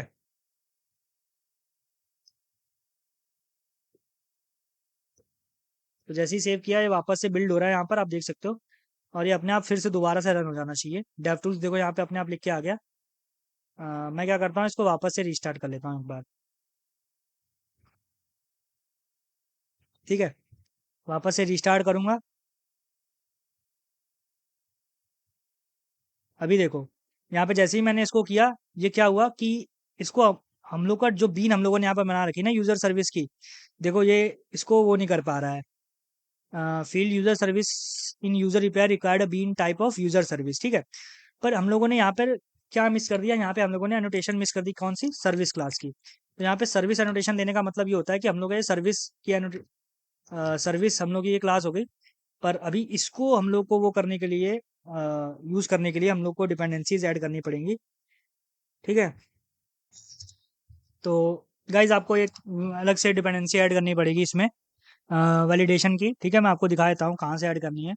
तो आप अगर यहाँ जाओगे तो आपको नॉर्मली यहाँ पर जाओ, वैलिडेशन सर्च करो, यहाँ पे ऐड डिपेंडेंसी में वैलिडेशन। ठीक है, और वैलिडेशन में जैसे ही आप जाओगे तो यहाँ देखो बीन वैलिडेटर दिख रहा है आपको, और मैं वैलिडेशन में जाऊँ अगर, तो ये आपको कहाँ गया, ये ये वाली आपको कॉपी करके आपके अपने जो आपका फॉर्म डॉट एक्सएमएल है उसमें डालनी होगी। ठीक है, और मैं इसको यहाँ पर ऐड कर देता हूँ वापस से, आपको मैं ऐड करके दिखाता हूँ। यहाँ पे जैसे ही मैं सर्विस लिखूंगा यहाँ पर, ये वापस से कुछ इशू कर रहा है। ओके, देखो अभी आ गया ये सर्विस में, और यहाँ पर मैं इसका नाम क्या दे दूंगा, जो वैल्यू दे दूंगा मैं इसकी वैल्यू दे दूंगा मैं यूज़र सर्विस। ठीक है, तो कुछ ऐसा हो गया ये, और इसको अगर मैं वापस से रन करूंगा, वापस से यहाँ से रन कर देता हूँ ये स्प्रिंग बूट डैशबोर्ड से, तो यहाँ वापस से रीस्टार्ट हो रहा है, टाइम ले रहा है थोड़ा सा, कोई बात नहीं, लेकिन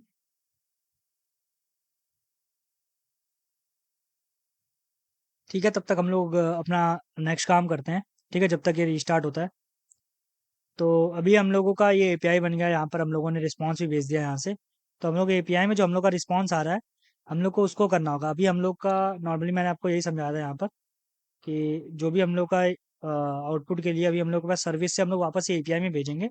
यहाँ पर सर्विस से डीटीओ जो ऑब्जेक्ट होगा वो एपीआई में जाएगा, और वहाँ से फिर हम लोग रिस्पॉन्स भेजेंगे रिस्पॉन्स कोड के साथ। ठीक है, तो उसके लिए मेरे को क्या करना होगा यहाँ पर, सबसे पहले तो मैं यूज़र सर्विस का जो मेथड है मेरे को वो कॉल करना होगा। तो मैं यहाँ पर यूज़र डीटीओ में ही स्टोर करा लूँगा, यूज़र डीटीओ में ही क्या कराऊंगा, यूज़र सर्विस डॉट, तो वापस से मैं इस पे आ गया हूँ। मैं इसको दोबारा से वो स्टार्ट करता हूँ, तो अभी देखो रजिस्टर, उठू कि मैं बताऊँ तेरे को, बता दूँ। मजाक मत किया करो, हर चीज़ को मैं बता दे रहा हूँ तुम लोगों को, नहीं तो मैं अभी सब निकाल दूंगा तुम लोगों का अच्छे से। तो मैं अभी क्या करता हूँ, ये अभी मैं इसको अगर यूज़ करूंगा तो रजिस्टर यूज़र मेथड यहाँ पे आ रहा है, देख सकते हो आप। ठीक है, तो इसमें मैं यूज़र डीटीओ को भेज दूंगा, और जो भी रिस्पॉन्स आएगा, मेरा कैसा रिस्पॉन्स आएगा, वो उसके थ्रू आएगा रिस्पॉन्स। जो भी हम लोग का सर्विस है, सर्विस हमें रिस्पॉन्स भेजेगा आईडी के साथ। तो मेरे को इसको रिटर्न करना है, तो रिटर्न कैसे करेंगे, रिटर्न कर दूंगा मैं, लिखूंगा न्यू रिस्पॉन्स एंटिटी। ठीक है, इसका रिस्पॉन्स एंटिटी का ऑब्जेक्ट बनाऊंगा। ठीक है, कुछ ऐसे लिख दूंगा, और इसके अंदर मेरे को क्या देना होगा, सबसे पहले तो एक यूज़र डीटीओ रिटर्न करूंगा, और H T T P status dot created. Created मतलब हो जाएगा कि हम लोग ने जो भी है यहाँ पे क्रिएट, क्योंकि पोस्ट रिक्वेस्ट चाहिए और रजिस्टर करने की, तो हम लोग का डेटाबेस में क्रिएटेड हो जाएगा, समथिंग ऐसा कुछ रिस्पॉन्स आएगा। ठीक है, तो अभी हम लोग का ये सारी चीज़ें लगभग हो गई हैं। ठीक है, तो मैं अगर इसको सेव कर लूँ पूरे एप्लीकेशन को, तो एप्लीकेशन तो सेव हो गया है। ठीक है, तो मैं अगर देखने जाऊँ यहाँ पर, तो मेरा सारी चीज़ें एग्जैक्टली सही हैं कि नहीं है वो देख लेता हूँ मैं एक बार। तो ये मेरा राउट हो जाएगा, और ये डीटीओ है, मेरे एंटिटी भी बना ली हमने, एक्सेप्शन अभी नहीं बनाया, वो एक्सेप्शन को हम लोग बाद में बनाएंगे। और दूसरी चीज़ क्या है, यहाँ पे यूज़र सर्विस है, और यहाँ पे दूसरी है यूज़र सर्विस आईएमपी है। तो हम लोग का सारी चीज़ें अभी बढ़िया से दिख रही है यहाँ पे। तो अभी मैं क्या करूँगा कि जो हम लोग का एप्लीकेशन है उसको मैं स्टार्ट कर लेता हूँ, इसको वो करता हूँ स्टार्ट। ठीक है, तो यहाँ पर देखो आप, स्टार्ट हो रहा है ये। तो अभी देखते हैं हम लोग की बीन और वो सब बन रहा है कि नहीं। तो आप देख सकते हो यहाँ पर ये जो जॉब पोर्टल एप्लीकेशन है वो रनिंग है, अप एंड रनिंग। तो अभी मैं चलता हूँ पोस्टमैन में, और अगर मैं देखने जाऊँ पोस्टमैन में, तो हम लोग को जो यूआरएल होगा वो क्या होगा, http://localhost। ठीक है, लोकल होस्ट होगा, और पोर्ट क्या होगा हम लोग का 8080। आपको मैं दिखा देता हूँ ये हम लोग का कौन से पोर्ट पर रनिंग हो रहा है। यहाँ पे देखो, टॉमकैट सर्वर स्टार्टेड ऑन 8080। ठीक है, तो ये 8080 पोर्ट पे स्टार्टेड है, तो यहाँ पे 8080 लिख दूंगा, और इसके बाद एक स्लैश लगा के अभी मैं क्या लिखूंगा, देखो यहाँ पे स्लैश के बाद, ये देखो स्लैश के बाद मेरा क्या राउट आएगा, यहाँ पे एपीआई पे देखना आप, एपीआई पे देखो यहाँ पे क्या है राउट, यूजर्स राउट है। ठीक है, तो ये वाला राउट मैं सबसे पहले यहाँ पर दे दूंगा, यूजर्स लिख दूंगा, यूजर्स। ठीक है, उसके बाद जो नेक्स्ट इसके अंदर आके मेरा क्या है, यहाँ पे रजिस्टर है। ठीक है, तो मैं यहाँ पे क्या दे दूंगा, रजिस्टर दे दूंगा, रजिस्टर दे दूंगा। और यहाँ पे मेथड क्या है, पोस्ट है। पोस्ट मैपिंग हम लोगों ने वहाँ पे यूज़ की थी। और उसकी बॉडी पे हम लोग को देखो, यहाँ पे बॉडी में जाना है। बॉडी में हम लोग को क्या भेजना है, रॉ डेटा भेजना है। और यहाँ पे टाइप क्या सेलेक्ट कर लूंगा मैं, जेसन सेलेक्ट कर लूंगा। ठीक है, और एक डेटा मैं भेज देता हूँ, जिसमें नेम रहेगा मेरा, मार्शल लिख देता हूँ नेम में। ठीक है, कुछ ऐसे लिखना पड़ेगा इसमें। और इसके बाद जो नेक्स्ट डेटा रहेगा वो मैं क्या लिख सकता हूँ, नेम के बाद ईमेल हो जाएगा। अभी के लिए मैं ईमेल कुछ भी लिख सकता हूँ, abc@xyz.com। ठीक है, इसके बाद जो हम लोग का नेक्स्ट रहेगा वो क्या रहेगा, ईमेल के बाद हम लोग का, ईमेल के बाद जो नेक्स्ट चीज़ है वो है पासवर्ड। ठीक है, पासवर्ड हो जाएगी। पासवर्ड में हम लोग कुछ भी लिख सकते हैं, यहाँ पे समथिंग ऐसी कुछ लिख देते हैं यहाँ पे। ठीक है, अभी के लिए जिब्रिश लिख देते हैं। और पासवर्ड के अलावा उसके बाद क्या था, अकाउंट टाइप।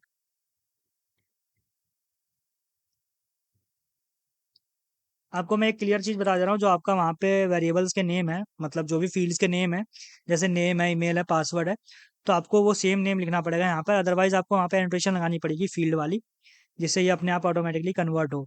तो यहाँ पे अकाउंट टाइप मेरे को क्या देना पड़ेगा, उन्हीं दोनों में से एक स्ट्रिंग देनी पड़ेगी। जैसे एक था एम्प्लॉयर, तो मैं अभी के लिए एम्प्लॉयर दे दूंगा। ठीक है, और मैं अगर इसको सेंड करूँ रिक्वेस्ट को यहाँ से, तो देखते हैं हम लोगों के पास रिस्पॉन्स क्या आता है।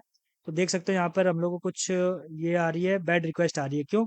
क्योंकि ये एम्प्लॉयर जो है वो उसको रीड नहीं कर पा रहा है। तो हम लोग को, जैसे हम लोगों ने यहाँ पे स्मॉल अपर केस कर दिया है, तो इसको हमें कैपिटल लेटर में ही लिखना पड़ेगा, एम्प्लॉयर करके ऐसे। ठीक है, क्योंकि ये कांस्टेंट है, इस वजह से। अगर मैं अभी से सेंड करूँ रिक्वेस्ट, देख सकते हो ये कुछ हमारा आईडी जो है ये आई है, और ये जो ऑब्जेक्ट है हमारा इसमें डेटाबेस में सेव हो गया। अभी मैं अगर यहाँ जाऊँ और रिफ्रेश करूँ, ये जो हम लोग का डेटाबेस है, इसमें अगर रिफ्रेश करूँ और यहाँ पे ये वाली टेबल रिफ्रेश करूँ, तो देख सकते हो ये वाला जो सेम वो है, यहाँ पे हम लोग का ऑब्जेक्ट आ गया है, जो हम लोगों ने डेटाबेस में सेव किया था। ठीक है, तो अगर मैं वापस से ईमेल को दोबारा से इसी सेम ईमेल को इंसर्ट करने की कोशिश करूंगा, तो हम लोगों ने वहाँ पे एक इंडेक्स करके एनोटेशन लगाई थी ना, जिससे मैंने कहा देखो यहाँ पर क्या आ रहा है, डुप्लीकेट की error collection job portal dot users. Index है क्या, ईमेल, और डुप्लीकेट की किसकी है, ईमेल की है। ठीक है, और डुप्लीकेट की वैल्यू क्या है, abc xyz। तो ठीक है, ये रिस्पॉन्स आ रहा है हमारा। तो इससे समझ में आ गया कि मतलब जो हमारा रिस्पॉन्स है वो यहाँ से आ रहा है। अब हम लोग का जो डेटाबेस और एपीआई, हम लोग की जो एक एपीआई हम लोगों ने बना ली है। अब इसमें हम लोग को काफ़ी सारी चीज़ें जो है अलग से इम्प्लीमेंट करनी पड़ेंगी। ठीक है, तो एक तो जो मेन वो रहेगा कि हम लोग को जो सबसे पहले तो जो वैलिडेशंस है वो लगानी होंगी। ठीक है, इसमें वैलिडेशंस, और जो भी हम लोग की उसके बाद एक्सेप्शंस आएंगी उनको हैंडल करने के लिए। तो उनको हैंडल करने के लिए मैं यूटिलिटी में क्या करूँगा कि मैं एक न्यू क्लास बना लूँगा। ठीक है, अब न्यू क्लास कैसे बना लूँगा मैं, यहाँ पे लिख सकता हूँ मैं डायरेक्टली, उसका नाम लिख देता हूँ मैं, एक एरर इन्फो करके क्लास बना लेंगे, जो कि एक डीटीओ क्लास ही रहेगी। एरर इन्फो की क्लास बना लूँगा मैं।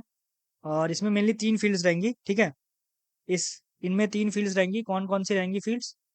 ठीक है, इसमें प्राइवेट स्ट्रिंग एरर मैसेज। ठीक है, प्राइवेट स्ट्रिंग की जगह नंबर ले लेंगे हम लोग, तो उसको लिख देंगे हम लोग इंटीजर। ठीक है, एरर कोड, और इसके बाद प्राइवेट इंटीजर के बाद हम लोग लिख देते हैं एक लोकल डेट टाइम, जिससे हम लोग टाइम स्टैम्प को हम लोग मतलब लोकल डेट टाइम। ठीक है, टाइम स्टैम्प लिख लेंगे इसका नाम। ठीक है, टाइम स्टैम्प कुछ ऐसे लिख देते हैं। और इसको अगर मैं ऐसे कर लूँ तो ज़्यादा सही सही रहेगा। ठीक है, और इसमें मैं नोटेशंस लगा दूंगा कौन कौन सी, एक तो डेटा लगा दूंगा। ठीक है, और एक सॉरी, एक नो आर्क्स कंस्ट्रक्टर, और दूसरा एक ऑल आर्क्स कंस्ट्रक्टर। ठीक है, ये सारी चीज़ें मैंने इसमें दे दी। अभी हम लोग क्या करेंगे कि हम लोग को एक एक्सेप्शन हैंडलर बनाना है। ठीक है, तो आपने अगर रेस्ट कंट्रोलर डिवाइस के बारे में पढ़ा हो, जिससे मतलब हम लोग वैलिडेशन करते हैं, जो भी हम लोग की एपीआई रिक्वेस्ट आती है उसमें वैलिडेशन करते हैं। और कोई भी अगर एपीआई रिक्वेस्ट के टाइम अगर कोई भी एक्सेप्शन रेज होती है तो वो हैंडल करता है हमारा एक्सेप्शन कंट्रोलर एडवाइस, ठीक है, रिक्वेस्ट रेस्ट कंट्रोलर एडवाइस। तो यहाँ पर मैं एक और क्लास बनाऊंगा जिसका नाम मैं रखूंगा एक्सेप्शन, ठीक है, कंट्रोलर एडवाइस, ठीक है, एक्सेप्शन कंट्रोलर एडवाइस। और इसको मैं फिनिश कर लेता हूँ। और ये इसके ऊपर जो एनोटेशन मेन लगती है वो क्या एनोटेशन लगेगी, यहाँ पे लगेगी रेस्ट कंट्रोलर एडवाइस की, ठीक है। यहाँ पे देख सकते हो ये वाली एनोटेशन लग जाएगी, इससे ये पता चल जाएगा कि जो ये हमारा है ये रेस्ट कंट्रोलर एडवाइस है जो एक्सेप्शन हैंडल करेगा, ठीक है, हम लोग की। तो इसके बाद अभी हम लोग को एक नॉर्मल जनरल एक्सेप्शन मान लो रेज करनी है, जनरल एक्सेप्शन होती है ना, जो हम लोग की जनरल एक्सेप्शन है किसी भी केस में। तो उसके लिए हम लोग क्या करते हैं, यहाँ पे एक मेथड का नेम लिखेंगे सबसे पहले, तो हम लोग मेथड का नेम लिखेंगे। और ये क्या करता है कि जो हम लोग का यहाँ से रिस्पांस जाने वाला है एपीआई के जगह से, उसकी जगह हम लोग यहाँ से रिस्पांस भेजते हैं जब भी कोई एक्सेप्शन रेज होती है। तो यहाँ पर भी टाइप जो रहेगा वो रिस्पांस एंटिटी ही रहेगा, ठीक है, ठीक है, रिस्पांस एंटिटी ही टाइप रहेगा। और इसका जो आउटपुट में जाएगा वो जाएगा हम लोग का ऑब्जेक्ट एरर इन्फो, ठीक है। वहाँ पे कुछ भी रिस्पांस आए उससे कोई मतलब नहीं, हम लोग यहाँ पे एरर इन्फो भेजेंगे, ठीक है, एरर इन्फो भेजेंगे। और इसका नाम रख लेंगे हम लोग जनरल, जनरल एक्सेप्शन, ठीक है, जनरल एक्सेप्शन। और जनरल एक्सेप्शन में मैं क्या हैंडल करूंगा, एक्सेप्शन और एक्सेप्शन, ये पेरेंट टाइप है अभी एक्चुअली। तो रिस्पांस एंटिटी को पहले मैं इंपोर्ट कर लेता हूँ, ठीक है, एरर इन्फो को भी मैं इंपोर्ट कर लूंगा, ठीक है। तो सेम पैकेज में है तो शायद इसलिए इंपोर्ट करने की जरूरत नहीं है। और ये एक्सेप्शन, ठीक है, ये भी ऐसी है। तो अभी मेरे को क्या करना पड़ेगा, मेरे को यहाँ पे रिटर्न करना पड़ेगा। सबसे पहले तो मैं क्या करूँगा कि जो मेरे पास मैसेज आ रहा है तो मैं इसको कैसे दूंगा, मैं रिटर्न कर दूंगा डायरेक्टली।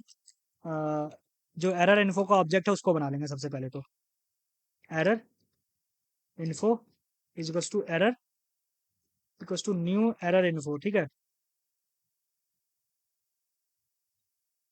New error info. अब इसमें हम लोग क्या देंगे, एक्सेप्शन,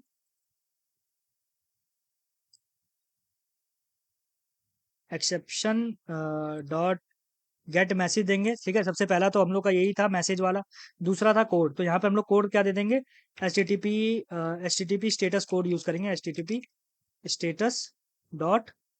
अभी हम लोग क्या लिखेंगे यहाँ पर, इंटरनल सर्वर एरर समथिंग करके जो हम लोग का वो है इसमें भेज देंगे, internal server error dot value. Value का मतलब हो जाएगा ये हम लोग को इंटीजर वैल्यू दे देगा, ठीक है, इसकी। और इसके बाद जो लास्ट चीज रहेगी वो क्या रहेगी, हम लोग का टाइम स्टैम्प। तो हम लोग लिख देंगे new local date time dot now. Okay sorry, ऐसे नहीं, ऐसे लिखना पड़ेगा। तो अगर मैं नाउ लिख दूंगा तो मेरे को करंट टाइम मिल जाएगा। तो जो भी जिस टाइम भी ये एक्सेप्शन रेज होगी मैं इसको क्या करता हूँ, वर्ड रैप को ऑन कर देता हूँ मैं अभी के लिए, ठीक है, टॉगल वर्ड रैप। तो इससे क्या होगा कि ये साइड बाय साइड आ जाएगा। तो जैसे ही एक्सेप्शन रेज होगी तो मेरा कुछ ये ऐसे आ जाएगा। पर मेरे को ये ऐसा क्यों दे रहा है, न्यू लोकल डेट, अगर मैं इसको ऐसे कर दूं तो भी ऐसे ही दे रहा है क्या, local date time dot. Actually ये जो होता है ये स्टैटिक मेथड होता है इसका, तो मैं इसको डायरेक्टली क्लास के नेम से ही कॉल कर सकता हूँ, लोकल डेट टाइम के। मैं ये थोड़ा सा कंफ्यूजन हो जाती है कभी कभी काम करते करते, ठीक है। तो ये मेरा एरर आ गया, एरर इन्फो, ठीक है। इसके बाद हम लोग क्या रिटर्न करेंगे, रिटर्न न्यू रिस्पॉन्स एंटिटी, जैसे हम लोगों ने एपीआई से किया था, रिस्पॉन्स एंटिटी, क्योंकि हमें कोड भी साथ में भेजना है, ठीक है। और यहाँ पे टाइप क्या दे दूंगा मैं, एरर इन्फो। तो यहाँ पे दे दूंगा एरर ऑब्जेक्ट को पास कर दूंगा, और H T T P status code में मैं भेज दूंगा इंटरनल सर्वर एरर, ठीक है। तो ये जो हम लोग कोड भेज रहे हैं ये हम लोग को कहाँ दिख रहा है, आपको कुछ समझ में आ रहा है कि हम लोग को ये कोड कहाँ दिख रहा है एक्चुअली, हाँ। तो जो ये कोड हम लोग का है ये क्यों ऐसा क्यों आ रहा है एंटिटी, ओके। तो ये हम लोग का जो ये अभी एरर क्यों आने लगा यहाँ पे,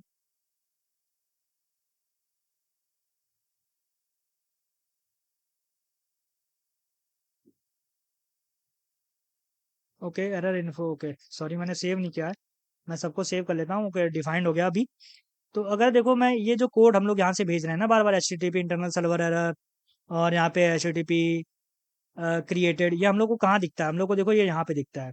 जैसे यहाँ पे इंटरनल सर्वर एरर थी, 500 दिख रहा था। अगर जब हम लोगों ने क्रिएट किया था, तो अगर मैं मान लो अभी ईमेल चेंज करके अभी भेजता हूँ वापस से, जैसे मैं यहाँ पे ये भेज देता हूँ, अगर मैं इसको सेंड करूँगा, देखना यहाँ पे क्रिएटेड आ रहा है, 201 क्रिएटेड, और हम लोगों ने यहाँ से एग्जैक्टली यही सेम, देखो यहाँ पे क्रिएटेड पे जाऊँगा तो मैं 201 क्रिएटेड आ रहा है ना, तो यही सेम मेरे को कोड वहाँ पर दिख रहा है।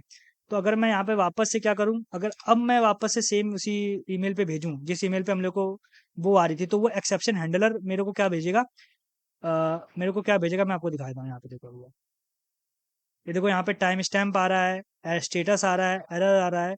तो अभी जो ये मेरा हैंडल है, वो हैंडल नहीं कर रहा है, ठीक है। अभी आप देखो पाथ होती है, सब सारी चीज़ें आ रही हैं। तो अभी मेरे को इसको एक्सेप्शन हैंडलर को कैसे बनाना पड़ता है, मेरे को एक यहाँ पे एनोटेशन लगानी पड़ेगी। क्या एनोटेशन लगानी पड़ेगी? इस मेथड को मेरे को डिक्लेयर करना पड़ेगा। अभी आप देख लो कि यहाँ पे एक्सेप्शन का टाइप कैसे आ रहा है, ये देखो कुछ एक्सेप्शन ऐसे आ रही है। इसमें टाइम स्टैम्प है, स्टेटस है, एरर है, ट्रेस है, लेकिन हम लोग के जो एरर इन्फो का ऑब्जेक्ट है, उसमें सिर्फ एरर मैसेज है, एरर कोड है, और टाइम स्टैम्प है। ठीक है, तो मैं जब भी इस पे जाऊंगा, मैं इस पे क्या लिखूंगा, इस पे एक एनोटेशन लगाते हैं, कौन सी? Exception handler. इसको हम लोग डिफाइन करते हैं कि ये क्या है, एक्सेप्शन हैंडलर है। अब हम लोग इसके अंदर क्या देते हैं, टाइप देते हैं कि ये कौन सी टाइप के एक्सेप्शन को हैंडल करेगा।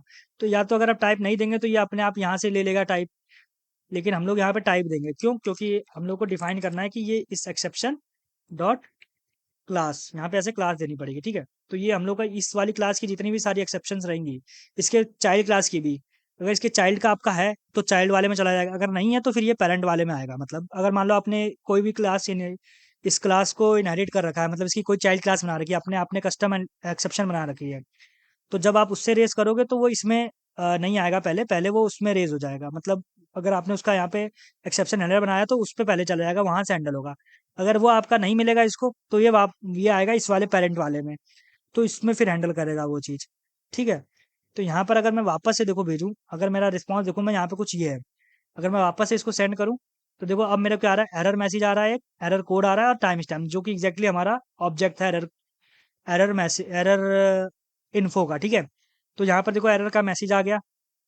ठीक है, तो ये हम लोग को पढ़ने में कितना आसानी हो गई, जिससे इससे पहले हम लोग को क्या हो रहा था कि जब भी कोई रिस्पॉन्स आ रहा था, इतना बड़ा सारा रिस्पॉन्स आ रहा है, उसमें हम लोग क्या पढ़ेंगे। अब यहाँ देखो डायरेक्टली लिखा हुआ आ रहा है, write operation error on server local host, और यहाँ पे क्या है, डुप्लीकेट की एरर कलेक्शन जॉब पोर्टल। ठीक है, अभी हम लोग इसको और भी कस्टमाइज कर सकते हैं, आप इसको कस्टम मैसेज भी भेज सकते हो वहां से, जब आपने हैंडल कर दिया तो। आप अगर यहाँ पे मैसेज की जगह आप कुछ भी लिख दो, जैसे यहाँ पर मैं अगर यहाँ पे कुछ चीज़ें चेंज करके लिख दूँ, दिस इज एन एरर।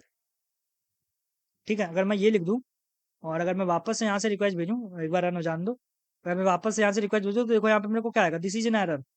ठीक है, तो मैं यहाँ पे कस्टम मैसेज भी लिख सकता हूँ, ठीक है, आप जब भी हैंडल करो। तो वो आपको थोड़ा सा मैं बाद में बताऊंगा चीज़ें, इनको कैसे हम लोग चीज़ें को डायनेमिक करेंगे। डायनेमिक का मतलब कि हम लोग किसी और फाइल से उठाएंगे इन सारे मैसेजेस को, और यहाँ पर हम लोग शो करेंगे एक्सेप्शन के हिसाब से। तो अभी मेरा ये एक्सेप्शन हैंडलर बनाने का मेन रीज़न ये था। और इसके बाद जो मेन हम लोग को काम करना है, वो क्या करना है, यूजर डिटेल में वैलिडेशंस लगाने का। ठीक है, अब वैलिडेशंस लगाने का मतलब ये होता है कि वैलिडेशन का मतलब है कि मेरा जो रिस्पॉन्स आ रहा है, जैसे अब मैं मान लो यहाँ पर भेज रहा हूँ रिस्पॉन्स, ठीक है, तो अगर मैंने मान लो यहाँ पे ईमेल जो है, ईमेल भेजा ही नहीं, और मैंने यहाँ से भेज दिया रिस्पॉन्स, तो मेरा देखो ये नल, यहाँ पे ईमेल क्या है, नल रजिस्टर्ड हो गया होगा, यहाँ पर नल रजिस्टर्ड हो गया होगा, देखो अभी। पर ईमेल नल रहना चाहिए क्या हम लोगों का, ये बताओ आप पहले। यहाँ पे ईमेल है ही नहीं देखो इस वाले फील्ड में, पर हम लोग का ऐसा तो ऑब्जेक्ट है नहीं, हमारा रिक्वायर्ड फील्ड है ईमेल। ठीक है, ईमेल तो होना ही चाहिए। पासवर्ड भी अगर ना भेजे तो क्या होगा, देखो यहाँ पर अगर मैं पासवर्ड को ना भेजूँ, ठीक है, पहले ईमेल को मैं वापस ले आता हूँ, उसके बाद मैं पासवर्ड को अगर ना भेजूँ, ईमेल को चेंज कर लेता हूँ अभी के लिए। ठीक है, तो देखो पासवर्ड फिर से नल रजिस्टर्ड हो गया। ठीक है, तो ये चीज़ें जो है, ये मतलब हमारा जो डेटाबेस है उसको मतलब एक टाइप से उसकी कंसिस्टेंसी को वो करती हैं, ब्रेक करती हैं। तो इस चीज़ को, कंसिस्टेंसी को मेंटेन करने के लिए जो भी हमारे पास रिक्वेस्ट भेज रहे हैं, उसकी हम लोग वैलिडेशन करते हैं। वैलिडेशन करने के लिए हम लोग के पास आती है वैलिडेशन, जो मैंने आपको अभी एनोटेशन बताई थी ना यहाँ पे, ये वाली वैलिडेशन वाली एनोटेशन, डिपेंडेंसी जो बताई थी, तो ये वाली डिपेंडेंसी जो है, ये वैलिडेशन के काम आती है हमारे। तो अगर मैं कहूँ यहाँ पे स्ट्रिंग आईडी है मेरी, तो ठीक है, आईडी का वैलिडेशन हम नहीं लगाएंगे क्योंकि आईडी हम खुद से जनरेट कर रहे हैं, हम लोग यहाँ से आईडी भी नहीं भेज रहे हैं, आप देख सकते हो यहाँ पर हम लोग आईडी नहीं भेज रहे हैं, आईडी को हम लोग खुद जनरेट कर रहे हैं यहाँ पे, क्योंकि वो डेटाबेस से जनरेट हो रही है। अब नेम में क्या होना चाहिए, नेम मेरा नॉट नल होना चाहिए, नॉट नल यहाँ पे होती है, ठीक है, नॉट नल होना चाहिए, नॉट ब्लैंक। अब नॉट ब्लैंक का मतलब क्या होता है, नॉट ब्लैंक का मतलब होता है कि देखो यहाँ पर must not be null and must contain at least one non white space character, ठीक है। तो one non white space character यहाँ पे कंटेन होना चाहिए, और नॉट नल और नॉट एम्प्टी का ये दोनों मिक्सचर है, ठीक है, नॉट ब्लैंक एक्चुअली। तो यहाँ पे मैं नॉट ब्लैंक लिख दूंगा, ठीक है, नॉट ब्लैंकेट को डायरेक्ट यूज करूंगा। और यहाँ पे मैं क्या लिख सकता हूँ, एक मैसेज लिख सकता हूँ, ठीक है। मैसेज को कैसे लिख सकता हूँ, मैसेज को क्या लिखूंगा मैं, मैसेज को लिखूंगा मैं नेम इज एम्प्टी करके ऐसे ही कुछ लिख दूंगा, नेम इज नल और एम नल और ब्लैंक, नल और ब्लैंक। यहाँ पे ये मैसेज मैं रिटर्न कर सकता हूँ यहाँ पर। और सेम जाता है यहाँ पर ईमेल के लिए भी, ठीक है, ईमेल इज नल और ब्लैंक। और सेम जाता है यहाँ पे पासवर्ड के लिए,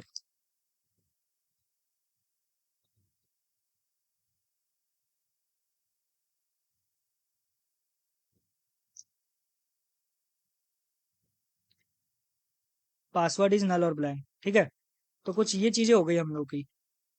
अभी मैं अगर कहूँ जो हम लोग का रिस्पॉन्स है, अगर मैं वहां से भेजूँ तो अभी भी नहीं वर्क करेगा। क्यों, क्योंकि अभी हम लोगों ने सिर्फ यहाँ पे नॉट ब्लैंक लगा रखा है। अभी हम लोग को एपीआई में क्या करना पड़ेगा, यहाँ पे इसके लिए भी एक एनोटेशन आती है जब हम लोग को वैलिडेशन चेक करनी होती है, तो उसके लिए वैलिड एनोटेशन आती है वैलिडेटेड।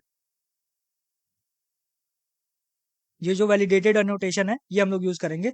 और ये रिक्वेस्ट बॉडी जहाँ पर है, यहाँ पे हम लोग को एनोटेशन लगानी पड़ेगी वैलिड, ठीक है। तो ये आपको सारी चीजें यूज करनी पड़ेगी, अदरवाइज आप कभी एरर पकड़ ही नहीं पाओगे इसमें कि एरर क्या आ रही है एक्चुअली मेरे इसमें एप्लीकेशन में।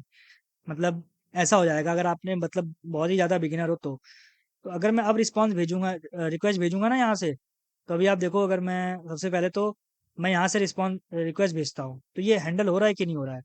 देखो यहाँ पर एरर मैसेज आ रहा है, एरर कोड आ रहा है, वैलिडेशन फेल्ड आर्गुमेंट कुछ ऐसा आ रहा है, ठीक है। और पासवर्ड नॉट ब्लैंक रिजेक्टेड कुछ ये चीज़ें, पासवर्ड इज नल और ब्लैंक देखो यहाँ पर डिफॉल्ट मैसेज करके लिखा हुआ आ रहा है। पर ये कुछ अलग सा चीज आ रही है, ठीक है, ये पूरा ऑब्जेक्ट आ जा रहा है ऐसा मेरे को लग रहा है। पर ये हम लोग का हैंडल हो रहा है, ठीक है। अब एक्सेप्शन हैंडल हो रहा है, वैलिडेशन देखो हो रहा है, validation failed for argument zero. Argument zero का मतलब है कि इस वाले जो हम लोग का आर्गुमेंट आ रहा है उसमें नेम सबसे पहले पे है, तो ये नेम नहीं, सॉरी, ईमेल है, तो वो ब्लैंक नहीं होना चाहिए, ठीक है। तो इसको हैंडल करने के लिए हम लोग एक्सेप्शन हैंडलर, मैंने आपको बताया था ना कि इसका भी टाइप होता है। तो जब भी हम लोग का यहाँ पर कोई एक्सेप्शन रेज होती है ना, तो उसका टाइप होता है method argument not valid exception, ठीक है। मेथड आर्गुमेंट इनवैलिड एक्सेप्शन होती है, या method argument not valid, exactly मेरे को नाम नहीं याद है, ठीक है। Method argument not valid exception होती है, ठीक है। एक्चुअली यहाँ पर जब भी ये फेल हो जाता है। और एक और एक्सेप्शन होती है कंस्ट्रेंट वायलेशन, जैसे कि मैं एंट्री कर रहा हूँ कोई कंस्ट्रेंट है मेरा यहाँ पे जो कि इस टाइम चेक नहीं हो रहा है, बाद में जाके चेक हो रहा है, तो वो कंस्ट्रेंट वायलेशन एक्सेप्शन होती है, ठीक है। तो वो दोनों चीज़ों को मैं एक साथ ही हैंडल करूंगा। अब एक ही अ, वो बनाऊंगा, कैसे बनाऊंगा उसके लिए मैं सबसे पहले मैं लिखूंगा एक्सेप्शन हैंडलर, ठीक है, एक्सेप्शन हैंडलर बना लूंगा एक। और इसका मैं नाम दे दूंगा, मैं सबसे पहले मैं यहीं से सीधे सीधे चीज़ें कॉपी कर लूंगा। और यहाँ पर जो एरर इन्फो रहेगा जनरल एक्सेप्शन की जगह मैं नाम क्या दे दूंगा इसको, वैलिडेशन वैलिडेटर एक्सेप्शन हैंडलर, ठीक है, हैंडलर वैलिडेटर एक्सेप्शन हैंडलर, ठीक है। अभी मेरे को यहाँ पे टाइप क्या देना होगा, टाइप लेट्स सी एक्सेप्शन ही रहने देते हैं क्योंकि हम लोग को दो एक्सेप्शन यहाँ पे हैंडल करनी है, ठीक है। अब दो एक्सेप्शन कौन कौन सी है मैं आपको एग्जैक्टली बता दे रहा हूँ मैं। आप इसके बारे में अगर सर्च करके पढ़ना चाहो तो आप सर्च करके भी पढ़ सकते हो। तो वो दोनों एक्सेप्शन होगी। अब दो दो एक्सेप्शन देनी होगी, सिंगल देनी होगी तो मेरे को डायरेक्टली ऐसे देनी होगी। अगर दो देनी है तो मेरे को एक ऐसे ऑब्जेक्ट टाइप का बनाना पड़ेगा, इसमें एरे टाइप का आप भी कह सकते हो। एक्सेप्शन की जगह लिखना पड़ेगा मेरे को method, method argument not valid exception, ठीक है, ऐसे लिखना पड़ेगा डॉट क्लास। और दूसरा लिखना पड़ेगा मेरे को जो दूसरी एक्सेप्शन है कि वो constraint violation exception, constraint violation exception, ठीक है, यहाँ पे देख सकते हो आप। Dot class.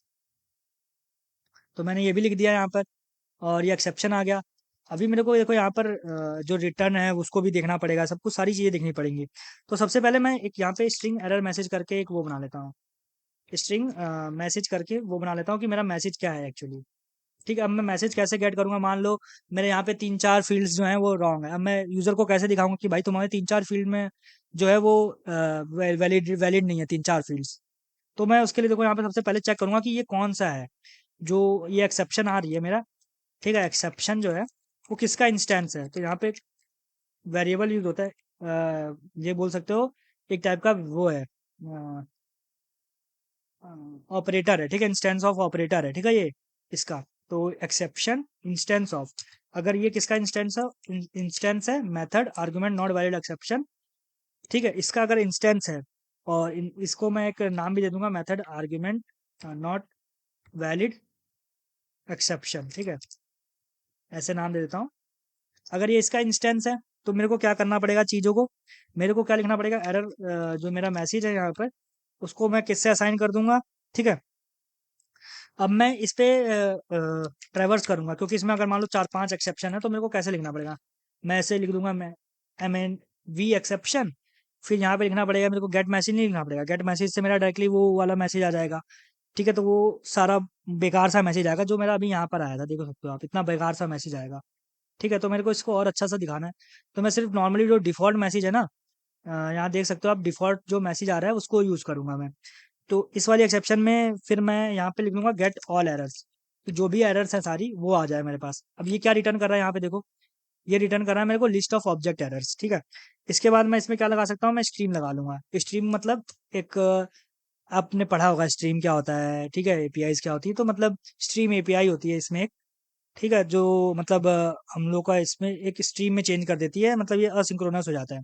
तो इसका फ़ायदा बहुत होता है, मतलब जब भी आप प्रोडक्शन लेवल के एप्लीकेशन बिल्ड करते हैं तो इसमें ये सारी चीज़ें बहुत ज़्यादा यूज़ की जाती है। कभी हम लोग फॉर लूप नहीं लिखते वहाँ पे, हम लोग मोस्टली स्ट्रीम ही यूज़ करते हैं। ठीक है, तो इसमें अभी मैंने अगर स्ट्रीम किया, स्ट्रीम के बाद मेरे को क्या लगाना पड़ेगा, मैप लगाना पड़ेगा। ठीक है, मैप में मतलब मैप का मतलब होता है जैसे हम लोग वहाँ पे मैप कर रहे थे ना रिएक्ट में, वैसे ही सेम यहाँ पर भी मैप कर रहे हैं हम लोग।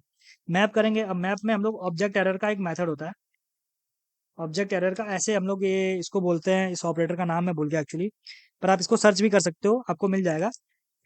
इसका मतलब होता है बस डॉट, इसका मतलब होता है कि इसका मेथड है। ठीक है, इसका मेथड है ये ऑब्जेक्ट एरर का, ये वाला मेथड हम लोग कॉल कर रहे हैं यहाँ पे, ऑब्जेक्ट एरर का गेट गेट मैसेज। ठीक है, तो इस ऑब्जेक्ट एरर को मैंने इंपोर्ट कर लिया, और डॉट गेट मैसेज भी कर सकते हो आप ऐसे, पर इससे हम लोग मतलब डिफाइन नहीं कर सकते हैं टाइप को। तो यहाँ पे अगर मैं ई करके फिर डॉट गेट मैसेज करूँ तो उससे मतलब पता चल जाएगा इसको ऑटोमेटिकली। पर ये एक लैम्डा फंक्शन के अंदर का एक फंक्शन है, आप कह सकते हो। तो आप जब पढ़ोगे लैम्डा फंक्शन तो आपको पता चल जाएगा। और आप इसको शॉर्ट में भी कर सकते हो, आपकी मर्जी है जैसे भी आप लिखना चाहो, लेकिन आप अगर इसको ऐसे भी लिख सकते हो तो ऐसे ज़्यादा ठीक रहेगा। ठीक है, आप आपको ऐसे सीखना चाहिए वैसे चीज़ों को, क्योंकि ऐसे हर टाइम आप अगर फॉर लूप ही यूज़ करते रहोगे तो कब तक ही यूज़ करोगे फॉर लूप। ठीक है, तो ज्वाइनिंग में आ जाएगा, ज्वाइनिंग का मतलब होता है कि हम लोग इसको कैसे ज्वाइन करें। कलेक्ट का मतलब होता है कि हम लोग इसको कलेक्ट करेंगे। ठीक है, जो भी हम लोग ने मैप कर रखा है इसको, अब इसको कलेक्ट करेंगे, कैसे कलेक्ट करेंगे, ये कॉमा लगा के और इसके बाद एक स्पेस। ठीक है, कुछ ऐसे कलेक्ट करेंगे हम लोग। ठीक है, तो अगर मेरा कुछ यहाँ क्या इशू आ रहा है, गेट डिफ़ॉल्ट मैसेज है, सॉरी यहाँ पे गेट मैसेज नहीं है, गेट डिफ़ॉल्ट मैसेज होगा यहाँ पे। और यहाँ पे एल्स में क्या होगा, एल्स अगर ये वाला टाइप नहीं है तो दूसरा कौन सा टाइप होगा, ये वाला होगा। तो मैं डायरेक्टली यहाँ पर जो ये है कंस्ट्रेंट वायलेशन एक्सेप्शन, कंस्ट्रेंट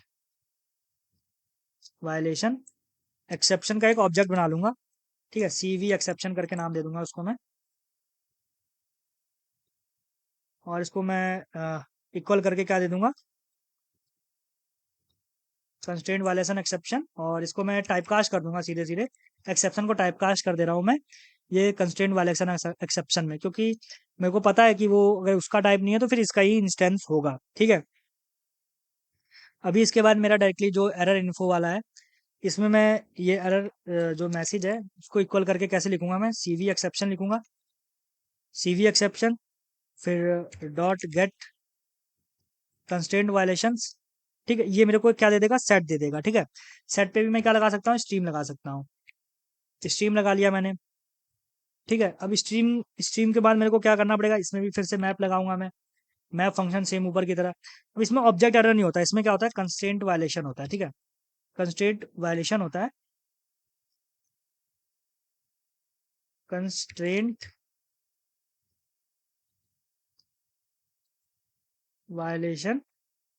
ठीक है, अब इसमें मैं दो कोलन लगाऊंगा, इसका मतलब मैं उसका मेथड कॉल कर रहा हूँ, कंस्ट्रेंट वायलेशन का स्टैटिक मेथड गेट मैसेज। ठीक है, इसको मैं इंपोर्ट कर लेता हूँ, जकार्ता वैलिडेशन का ये है, और मैं इसको यहाँ से ऐसे हटा देता हूँ।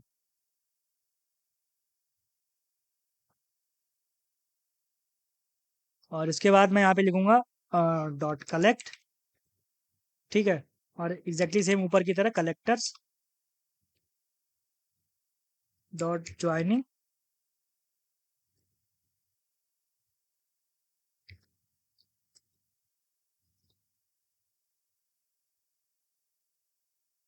इसको कैपिटल करना पड़ेगा मेरे को।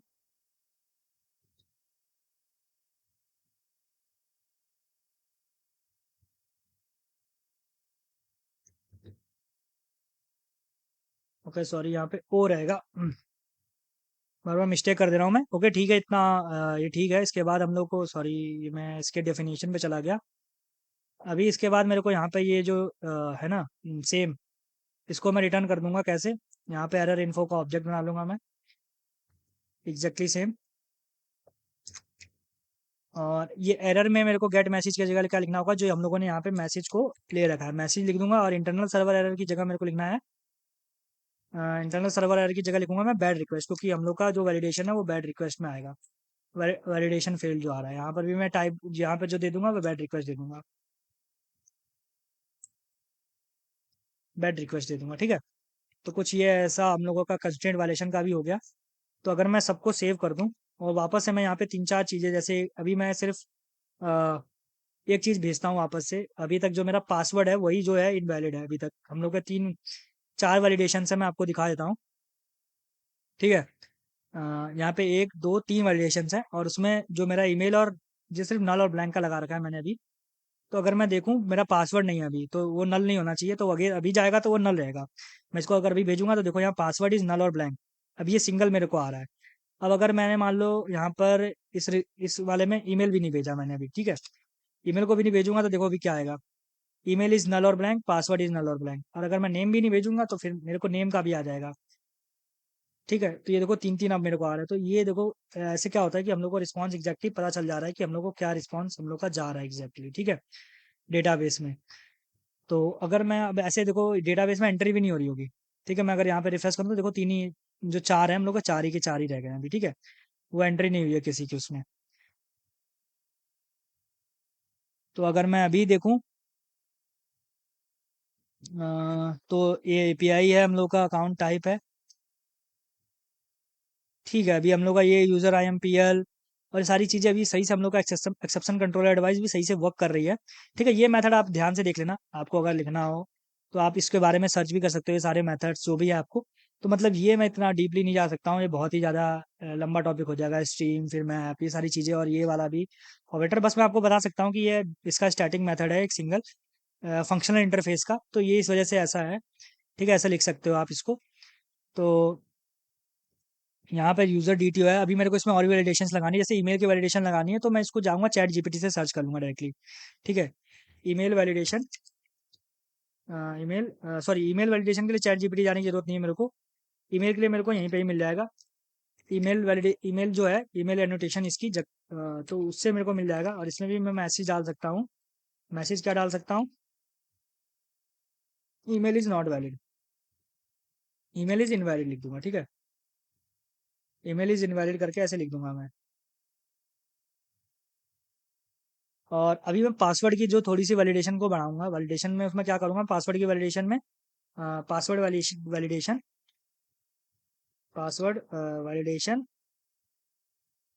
regex for upper case, lower case, special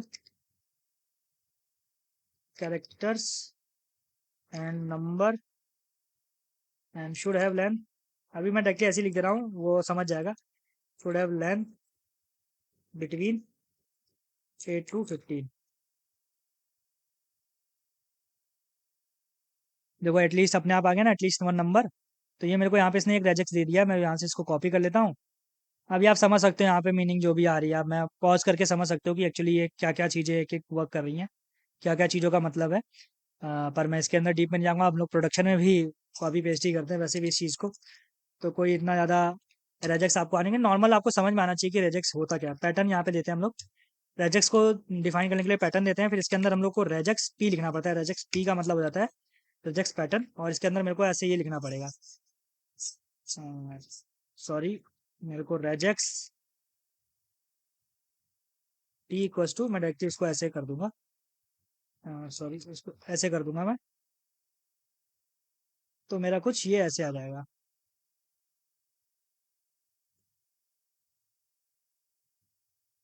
तो मेरा यहाँ पे आर और एम था क्या, यहाँ पे बस डॉलर तक है, तो डॉलर तक ही लिखना है मेरे को एक्चुअली।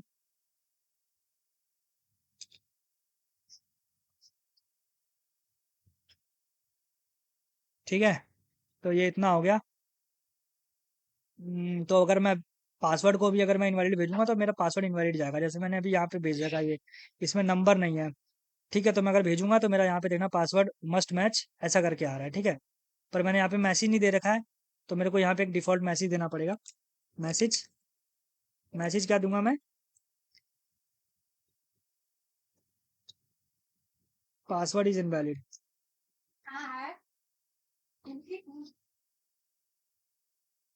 पासवर्ड इज इनवैलिड, ठीक है। तो अगर मैं वापस से यहाँ पे रिक्वेस्ट भेजूंगा तो मेरे को यहाँ पे पासवर्ड इज इनवैलिड का मैसेज आएगा, क्यों, क्योंकि पासवर्ड इनवैलिड है।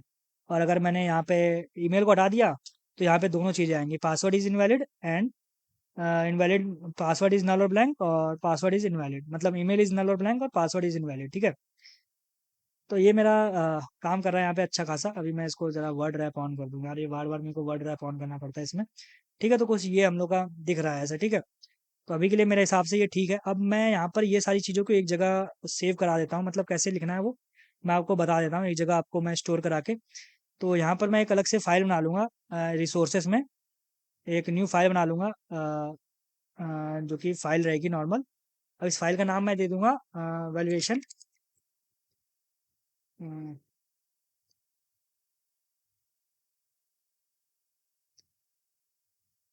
Validation messages dot properties. ठीक है, ऐसा रख दूंगा। और मैं इन सारे मैसेजेस का नाम लिखूंगा, कैसे लिखूंगा मैं अभी आपको मैं दिखा देता हूँ करके। ठीक है, सबसे पहला क्या है, हम लोग का नेम है, तो मैं यूज़र लिखूंगा। यूज़र का मतलब है कि मेरा यूज़र में आ रहा है या दिक्कत, यूज़र में नेम, और डॉट में अपसेंट लिख दूंगा। ठीक है, अपसेंट का मतलब है कि नल है या मतलब है ही नहीं। और यहाँ पर सेम जो ये वाली ये है, यहाँ पर इसको कॉपी करूंगा मैं, और ये यहाँ पर लिख दूंगा ऐसे। ठीक है, और ये यूज़र नेम अपसेंट जो है, इसको मैं कैसे लिखूंगा, ये यहाँ पर लिखूंगा। ठीक है, ऐसे लिखने का मतलब यहाँ पे डॉलर नहीं लगाना है। ठीक है, ये ध्यान रखना आप बात, बहुत लोग डॉलर लगा के यहाँ पे सोचते हैं कि इन्वायरमेंट वेरिएबल लेगा, लेकिन आपको डॉलर नहीं लगाना, आपको डायरेक्टली ऐसे ही लिखना है। ठीक है, तो ये कुछ हो गया। इसके बाद मैं लिखूंगा यूजर नेम अपसेंट के बाद लिखना पड़ेगा मेरे को, अ, मैं इसको ऐसे ही लिखने की जरूरत नहीं है मेरे को, डायरेक्टली इसको सिर्फ ऐसे ही लिखना है। और यहाँ पे लिखना पड़ेगा user dot email dot absent. ठीक है, तो email is absent, email is null और ब्लैंक, ऐसे करके लिख दूंगा कुछ। ठीक है, मैं और सेम ऐसे लिखूंगा user dot email dot invalid. ठीक है, इनवैलिड, तो इसमें लिख दूंगा ईमेल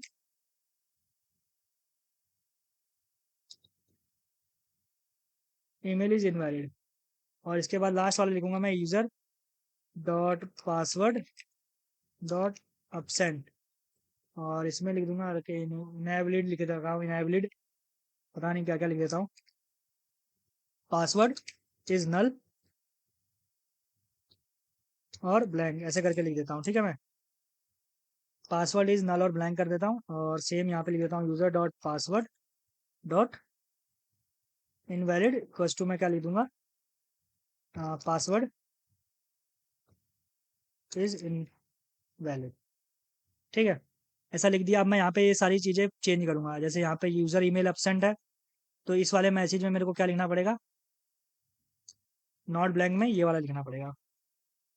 ठीक है, और अगर मैं यहाँ पर यूज़र ईमेल इनवैलिड है, इसको मैं कॉपी करूँगा और यहाँ पर ऐसे लिखना पड़ेगा। अब मैं इसको इसलिए ऐसा बना रहा हूँ क्योंकि हम लोग को कभी-कभी मैसेज को थोड़ा-सा डीपली लिखना पड़ जाता है, तो इसलिए ऐसा लिखना ज़रूरी रहता है। तो हम लोग के सारे ये मैसेजेस यहाँ पे रहेंगे, हम लोग एक बार में चेंज कर सकते हैं अगर हम लोग को कोई मैसेज चेंज करना रहेगा तो। ठीक है, तो इस वजह से हम लोग इसको थोड़ा-सा ऐसा हम लोग डिफाइन कर लेते हैं, तो ये ज़्यादा ठीक रहता है। और यहाँ पर ये भी ऐसा हो गया, और इसके बाद ये जो पासवर्ड का इनवैलिड वाला है, इसको हम लोग इस वाले मैसेज में डाल देंगे। ठीक है, इनवैलिड वाले मैसेज में। तो ये यहाँ पर हो गया। अभी मैं वापस से सबको सेव कर देता हूँ, और अगर मैं अभी से चलाऊँ, ठीक है, अभी अगर मैं वापस से इसको सेंड करूँ तो मेरे को सेम रिस्पॉन्स आएगा। क्यों? क्योंकि मैंने अभी वहाँ पर वो दे दिया है। और अगर मैं यहाँ पर से अगर कुछ ही हटा दूँ, मान लो लेट्स सी, मैं इनको कमेंट कर देता हूँ, कमेंट कर दिया मैंने इनको, और अगर मैं अभी भेजूंगा तो मेरे को सिर्फ वो आएंगे जो मैंने वहाँ पे करली ब्रेसेस में दे रखे हैं। देखो करली ब्रेसेस वाले आ रहे हैं। ठीक है, तो ये समझ गया कि आप हम लोग का यहाँ से ले रहा है ऑटोमेटिकली। ठीक है, तो यहाँ से हम लोग को ये सारी चीज़ें अब यहाँ पर भी दिख रही है होते हुए। ठीक है, आप देख सकते हो password is invalid, email is invalid और ब्लैंक। तो अभी हम लोग का ये सारी चीज़ें सही से वर्क कर रही हैं, हम लोग का रिस्पॉन्स आ रहा है, मतलब रिस्पॉन्स दिख रहा है हम लोग को, डेटाबेस में जा रहा है। तो हम लोगों ने एक पहली एपीआई क्रिएट कर ली। जिसने भी आपने पहली एपीआई क्रिएट की हो तो कांग्रेट्स, पहली एपीआई क्रिएट कर ली आपने। आप इसको कहीं से भी रिस्पॉन्स ले सकते हो, रिस्पॉन्स दे सकते हो। ठीक है, और इसके बाद देखो मेन चीज़ क्या है हम लोग का इसमें, जो ये सारी चीज़ें हैं वो सारी चीज़ें सही से वर्क कर रही हैं अभी के लिए। इसके बाद हम लोग का जो नेक्स्ट काम होगा, हम लोग का नेक्स्ट काम होगा जैसे कि हम लोग का जो यहाँ पे हम लोग रजिस्टर कर रहे हैं। आप देखो यहाँ पर जो पासवर्ड आ रहा है वो नॉर्मली आ रहा है, तो इसको हैश फॉर्मेट में रखना है। ये जो आईडी आ रही है इसको नंबर के रखना है, क्योंकि हमें हमें ऐसा ऑब्जेक्ट याद रखना है कि हम लोग को बहुत दिक्कत हो जाएगी। इस वजह से हम लोग इसको किस में रखेंगे कि नंबर फॉर्मेट में रखेंगे। जैसे 1 से शुरू होता है, जैसे सीक्वल में, तो सीक्वल में आपको ये चीज़ करने की ज़रूरत नहीं पड़ेगी। सीक्वल में आप डायरेक्टली आइडेंटिटी यूज़ कर सकते हो। उसका नाम मैं भूल गया एक्चुअली, आइडेंटिटी समथिंग करके होता है, table generated type I dot identity करके नाम है उसका। जो आप यहाँ पे लगाओगे, यहाँ पर लगाओगे आईडी में, तो वो जनरेटेड वैल्यू डॉट आइडेंटिटी करके समथिंग ऐसी कुछ है, मेरे को एग्जैक्टली याद नहीं है उस चीज़ के बारे में। ठीक है, काफ़ी टाइम हो गया है सीक्वल यूज़ किए हुए। ठीक है, तो इसमें ये सारी चीज़ें हैं, तो मेरे हिसाब से इसमें काफ़ी सारी चीज़ें हम लोगों ने काम कर लिया है। अभी हम लोग को एक तो JWT टोकन भी रखना पड़ेगा जब हम लोग लॉगिन के लिए राउट बनाएंगे। तो नेक्स्ट वीडियो में हम लोग लॉगिन के लिए राउट बनाएंगे, और हम लोग यहाँ पे पासवर्ड को जो है हैश फॉर्मेट में यहाँ पे सेव करेंगे, और ये जो आईडी है इसको हमें नंबर फॉर्मेट में रखना है। ठीक है, तो अभी के वीडियो के लिए मैं कहूँगा कि इतना काफ़ी है। ठीक है, अभी की वीडियो के लिए हम लोग के लिए इतना काफ़ी है। नेक्स्ट वीडियो में हम लोग शुरू करेंगे नेक्स्ट टॉपिक। ठीक है, तो और कनेक्ट भी करते चलेंगे साथ साथ में, लेकिन पहले मैं उसके लिए लॉगिन राउट बना लूंगा, उसके बाद मैं कनेक्ट करूंगा। तो ठीक है गाइज, मिलता हूँ नेक्स्ट वीडियो में, तब तक के लिए बाय।